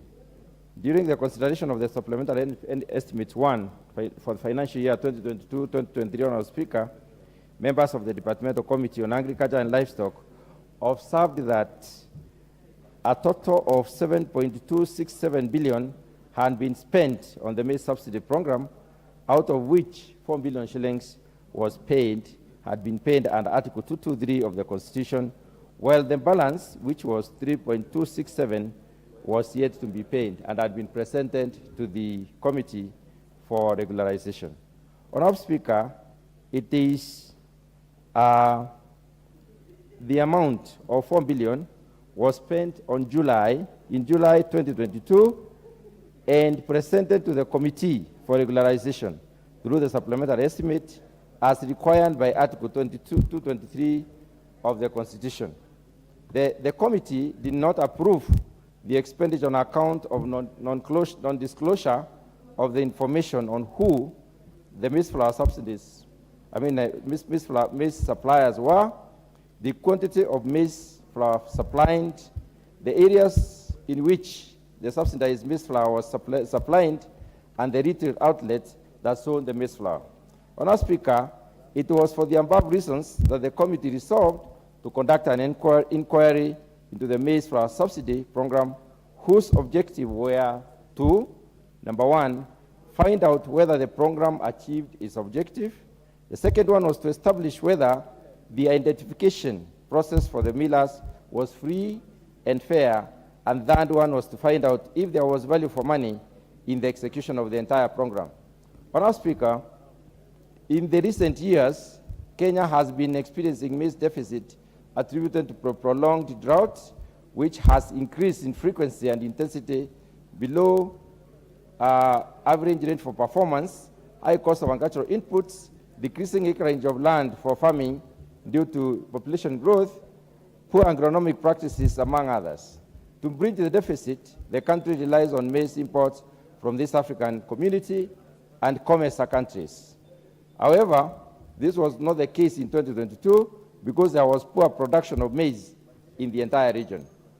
Honourable Speaker, due to the maize shortage, prices increased from 3,000 shillings per 90 kilogram bag to 3,500 per 90 kilogram bag by April 2022. And between 3,000 to 3,500 shillings per 90 kilogram bag in April 2022 to 4,600 and 5,000 shillings in May 2022. To cushion the consumers from the high prices, the government waived duties and levies on maize imports from countries outside East Africa and COMESA region to bridge the gap. Despite this, maize prices continue to rise due to shortage, disruption of in the global supply chain, and high fuel prices. A 2 kilogram packet of shifted maize flour, therefore, was retailing at about 190 shillings and 215 shillings that time. The government made a decision to further cushion the consumers through maize flour subsidy program. In May 2022, flour prices skyrocketed to a record high of 210 shillings for a 2 kilogram packet. The government introduced a short-term maize flour subsidy program implemented between 21st of July and the 17th of August 2022. Under the program, the consumers were to purchase a 2 kilogram packet of shifted maize meal at 100 shillings instead of the prevailing 210 shillings in a move that was aimed at making the flour very affordable to most of the Kenyans. Honourable Speaker, in carrying out the inquiry, the committee held meetings with the Cereal Millers Association and the Green Mill Owners Association and the Ministry of Agriculture and Livestock Development. The committee also received written submissions on the program from the National Treasury and Economic Planning and the Office of the Attorney General. The committee observed as follows. From the meetings and submissions, the committee did observe that the program may not have achieved its intended objective of supplying shifted white maize flour to citizens in all parts of the country at a price of 100 shillings. Number one, the Cereal Millers Association submission, in their submission, the committee established that the millers manufactured the white shifted maize flour and supplied it to the wholesalers, who supplied it to the value chain. It was, however, not their responsibility. It was not the responsibility of the millers to find out who the maize flour was sold to, and if it got to the consumers, and that required, and where it retailed at 100 shillings. On the other hand, the Grain Owners Association has stated that most of their members are small-scale millers that operated in estates and areas close to their residential houses. Due to this, the flour was bought by neighbors and families. Most of it, therefore, was not distributed through the value chains. A multi-agency team comprising of various government agencies was put in place to oversee the program in all stages. However, the team did not provide a report on the areas of coverage of the subsidized maize flour.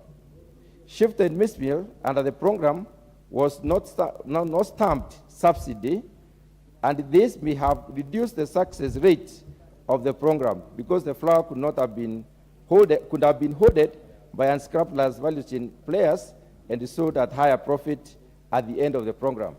The second issue that was of concern is whether the process of identification of the millers was free and fair. The committee established that the process was free and fair because of the following. Number one, the Cereal Millers Association and the Grain Millers Grain Mill Owners Association and the Ministry of Agriculture and Livestock Development informed the committee that the program was open to all millers that are members of the two associations that were willing to participate in this program. Contracts were signed between the millers and the Ministry of Agriculture, Livestock, Fisheries, and Cooperatives then. The second issue that we established was that the Grain Mill Owners Association informed the committee that the members of its association signed the contract for supply of shifted maize flour, and thereafter their counterparts in the Grain Mill Owners Association. Scrutiny of the contracts, however, shown that the millers from both associations began signing the contract on 20th of July, and they signed the same contract. On the other hand, the contract submitted by the ministry in their presentation was different from the contract signed by the millers. We established that the contract submitted by the ministry was similar to the one presented to the committee by the Grain Mill Owners Association, while the contract that was signed by the millers was similar to the one presented to the committee by the Office of the Attorney General and the Cereal Millers Association. So we had two contracts. On the land issue, the presentations made by the Grain Mill Owners Association was genuine and had no underlying issues, hence the value for money. The presentation made by the Cereal Millers Association had a number of underlying issues and therefore no value for money on their part due to the following reasons. One of the reasons is that the figures of the maize supplied to the program provided by the Ministry of Agriculture, Livestock and Livestock Development and the Cereal Millers Association and the Grain Mill Owners Association were all different. From the ministry, the records show that 3.5 billion was paid to the maize millers under Article 223 of the Constitution for the program. In the meetings, the Cereal Millers Association submitted that they had received or they had been paid 1,905,845,377.07, while the Grain Mill Owners Association stated that they were paid 841,784,292.89, which makes a total of 2.747627,669.96 and not 3.5 billion as stated. On the 4 billion that was paid to the maize millers, 500 million was paid to CMA or the members of the CMA to cater for the interest accrued from the debt owed to the millers for the maize flour subsidy program of the financial year 2017-2018. They had refused to sign the contract for this particular program because they had not been paid the interest accrued to the debts.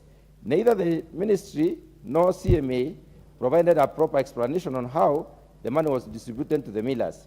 Despite the undertaking to submit documentation on the same, none has been received by the committee as at the point of writing the report. The amount of money owed to Zero Millers Association submitted to the committee was different from the amount of money that they were demanding from the ministry. The ministry, from the ministry to pay, as seen from the letters that were attached to their presentations. CMA explained that the figures submitted to the committee had gone up because 2 other millers joined the program later. They, however, did not submit details of the 2 millers. The fifth issue that we established was that during the consideration of the supplementary estimate number 1 of the financial year 2022-23, the committee established that the total amount spent on the maize flour subsidy program was 7,267 million.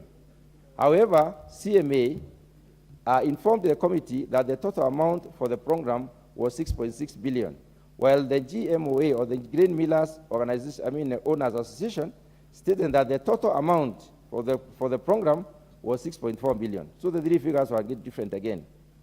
There was discrepancy in the amount submitted to the ministry in the ministry's submission and that presented during the supplementary estimate number 1 of the financial year 2022-23.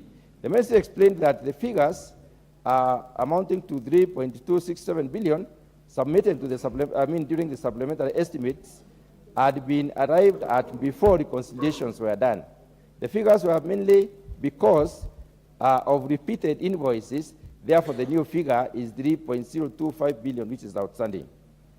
As such, there were a number of issues that need to be interrogated on the part of the Zero Millers Association, like the details of the millers that were paid 500 million on the account of interest accrued on the maize flour subsidy for the financial year 2017-2018, and how the money was paid to them. The second issue is the total amount of money owed to the CMA, which was also staggering, which was changing. And then the third issue is the members of the CMA that supplying the maize flour to the subsidy program. The committee will conduct further investigations to table a report with recommendations on the way forward in view of those issues. So the committee therefore makes the following recommendations, Honourable Speaker. From the above observation, the committee does recommend that an amount of about 500 million owed to the members of the Grain Mill Owners Association should be factored in the budgetary estimates for the financial year 2023-2024 and paid because their computations were clear, the membership of the associations that participated in the program were static, and they did not participate in the maize flour subsidy of 2017-2018, which are the issues. The other issue is that, the other conclusion is that a total amount of 841,784,292.89 that was paid to GMOA, or the Grain Mill Owners Association, under the Article 223 of the Constitution be regularized because the committee established that there was value for money on the association's part. And the final issue is that the Ministry of Agriculture and Livestock Development should come up with a policy on how to engage in future subsidy programs within 3 months of adoption of this report, and submit a copy of the same to the committee. Honourable Speaker, I would wish to acknowledge the following in view of their participation in this report. I would like to acknowledge the committee. We are grateful as a committee to the Speaker of the National Assembly and the clerk for the logistical and technical support accorded during our sittings. The committee further wishes to thank the Zero Millers Association, the Grain Mill Owners Association, to limit the scope of the bill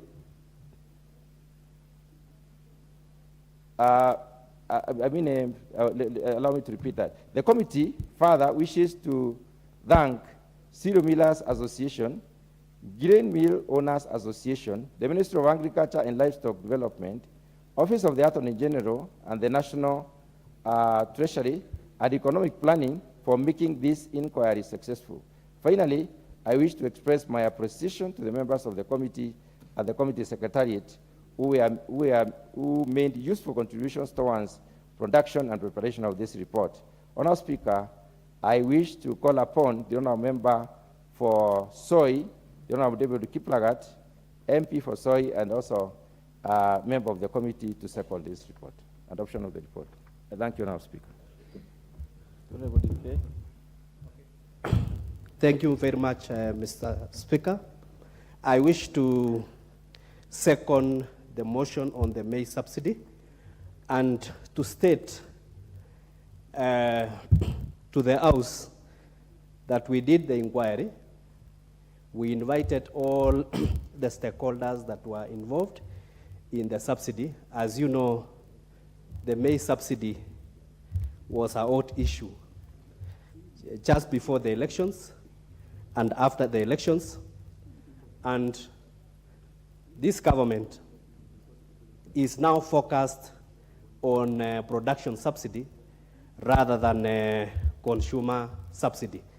On the inquiry, we found out that there were a lot of challenges that actually will result in questioning whether there was value for money for this subsidy. But further inquiry revealed that the small millers who actually supplied maize, the maize flour, did not know the entire architecture, unlike the large-scale millers.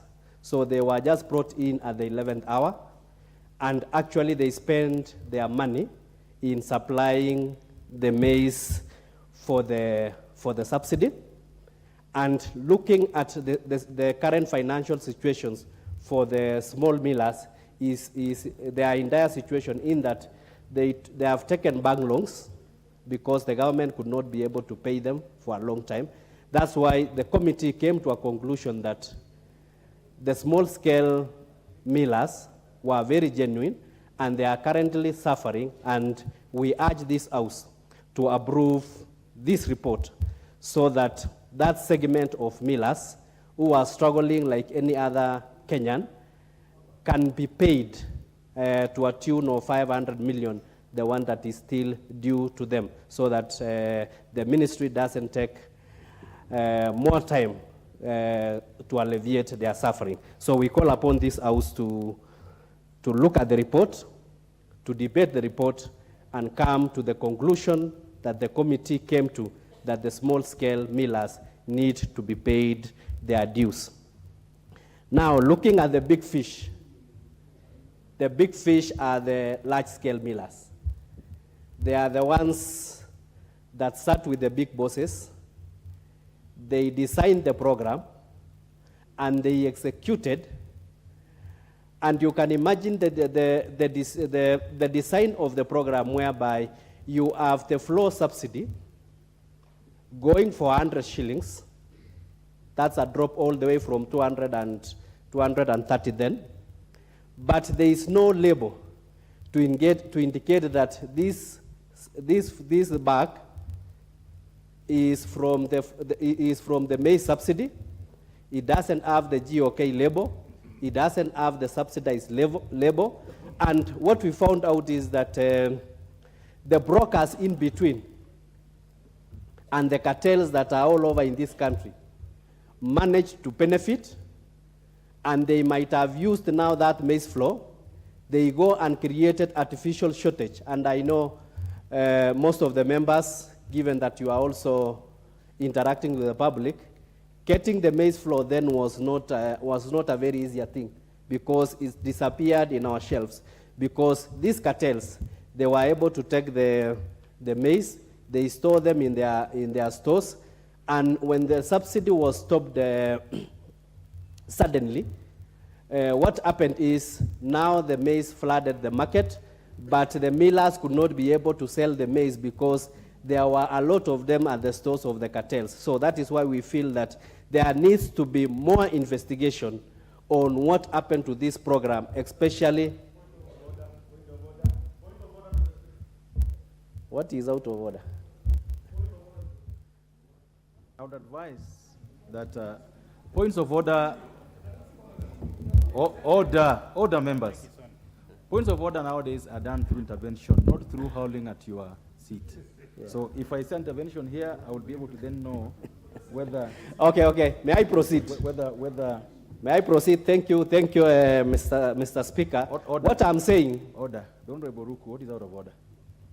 Mr. Speaker, this is a House of Records, and we were sworn in to oversight on the behalf of Kenyans. And this committee is extremely important committee, and if the member who is seconding, he has talked about cartels. Honorable Ruku, I want you to go Is he in order to talk about the cartels without mentioning the names so that the people of the Republic of Kenya can be able to understand who are these cartels who have been causing trouble when it comes to the issues of unga. The issues of unga is an extremely pertinent issue, Mr. Speaker. It's an issue which we cannot. It's an issue, actually it's a security.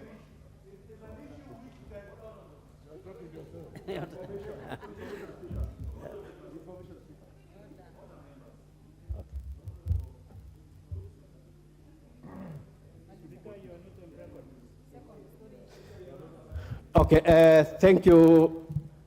Thank you, Mr. Speaker. I am on record. Thank you, Mr. Speaker, for coming to my rescue. I think, Honorable Rugu, unless you are not living in Kenya, you know we have cartels in this country, so we don't need to elaborate. But since I cannot substantiate on that, then maybe for the record, I withdraw that statement on the cartels, but kindly know that there are cartels in this country. So may I proceed? Okay, from our report, our report is very clear that for now, the small-scale millers, as we have stated, they were not in the design and the architecture of this program. They were brought in the 11th hour. They were just told to mill maize, and given that they were within our estates and living within the population, they milled the maize, and when they took their product outside, the population took them, and they were able to sell to those who are available within those precincts. But the design of the project of the maize subsidy was that the large-scale millers, there was a whole chain from the cereals, from the provincial administration, from the security apparatus. All those were supposed to guard that food chain to ensure that it reached the distributors, it reached the wholesalers, and also it reached the retailers. But for the small scale millers, we are urging this House kindly consider the report and alleviate the suffering that these small millers have been going through, so that their money can be released without further delay. As I finish, there is need for this House to look at Article 223 that the current Treasury are using to approve expenditures that are not within our budget, and looking at those expenditures, some of them might not be emergency expenditures.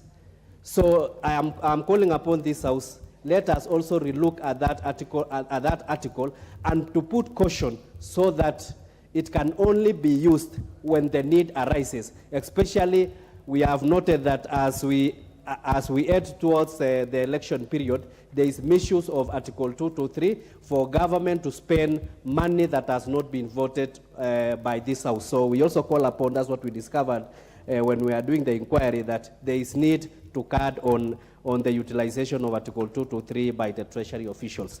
Otherwise, I second and I call this House to approve. Thank you. Thank you, the Honorable David Kiplagat. Before I propose the motion for debate, I wish to recognize the pupils from the following schools: Komotobo Secondary School, Kuria East in Migori County; Kinungi Primary School, Naivasha, from Naivasha in Nakuru County, and Kakenya Center of Excellence from Kilgoris in Narok County, Ntepes Primary School from Samburu East in Samburu County, students from Eburu Secondary School, Gilgil, Nakuru County, and students from Teresia Schools in Gilgil, Nakuru County. They are all welcome to follow the proceedings of the House this afternoon, and we welcome them warmly. Honorable members, I therefore proceed to propose the motion that this House adopt the report of the Departmental Committee on Agriculture and Livestock on its inquiry into the maize flour subsidy program for the financial year 2022-2023, laid on the table of the House on Wednesday, 7th June 2023.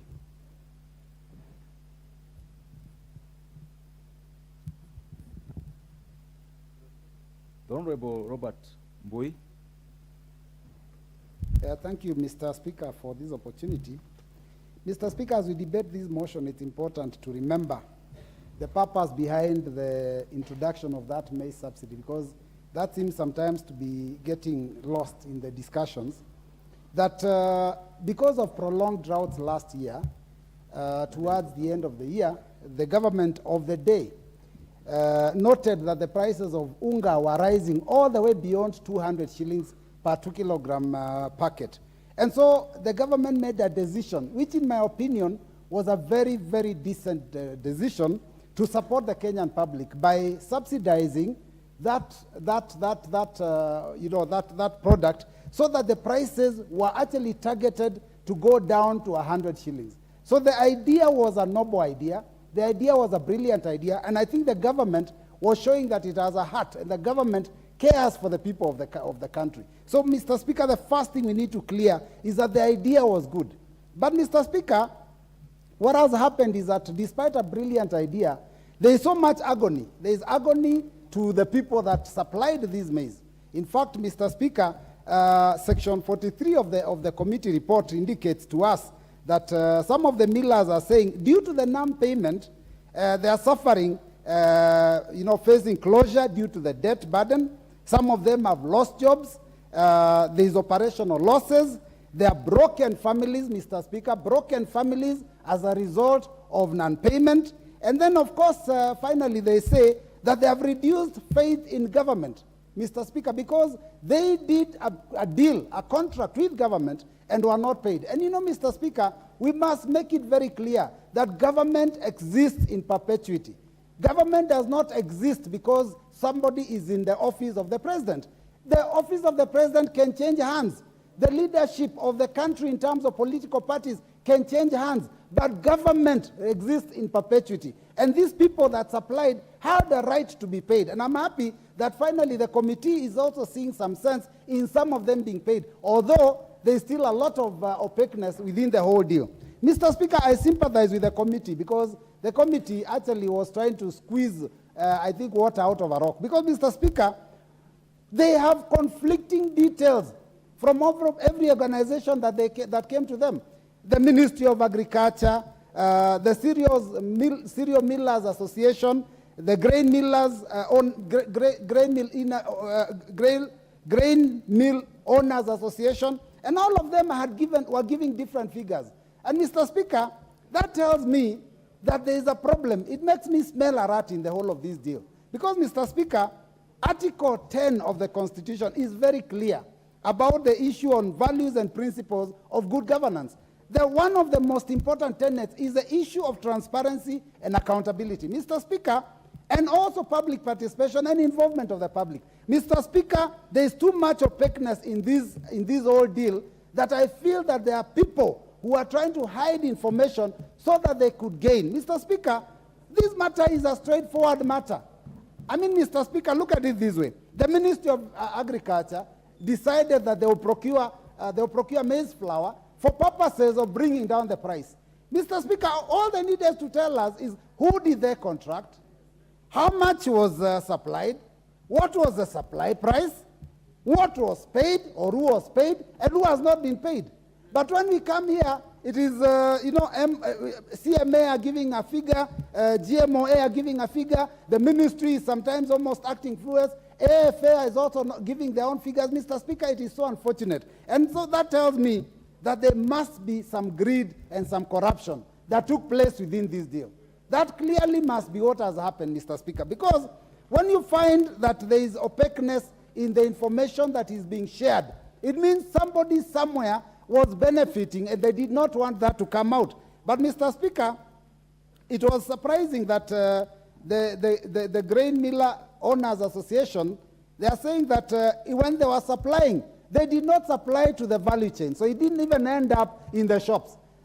In fact, it is so shocking because I've seen Section 55 says that they were supplying their neighbors. Who are their neighbors? And how was that being accountable? Mr. Speaker, this thing is so unfortunate, but I want to say that the idea was brilliant. If we ever go back to doing some subsidy program, we must think through from the beginning till the end so that we can have some efficiency.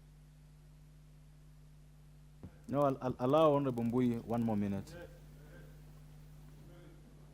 Thank you, Mr. Speaker. So I was saying it's important that as we are dealing with these things, let us find a way that we can slay this dragon called corruption. Mr. Speaker, I think that's basically the bottom line in the whole of this arrangement. Let us deal with corruption. Let us have an effective government dealing with corruption. Let us have an executive that cares for the people so that Kenya can move forward. Thank you, Mr. Speaker, for the opportunity. In listening to the chairman of the committee and the second of the motion, you see or you hear undertones of something wrong done, but you don't see it in the recommendations. This chance goes to the Honorable Indikiri Mugambi. Thank you, Mr. Speaker. I was waiting for this report like any other member of parliament, but an issue congratulatory note goes to the chairman of the committee for taking a bold step to start an inquiry. Because this issue of subsidy has been used by both political divines. We were looking for explanations about the subsidy because we are told that the unga prices will go down to 100, and we are waiting for it, but we never saw it. When we joined the government, we said we will bring the prices for unga down, which we are doing. But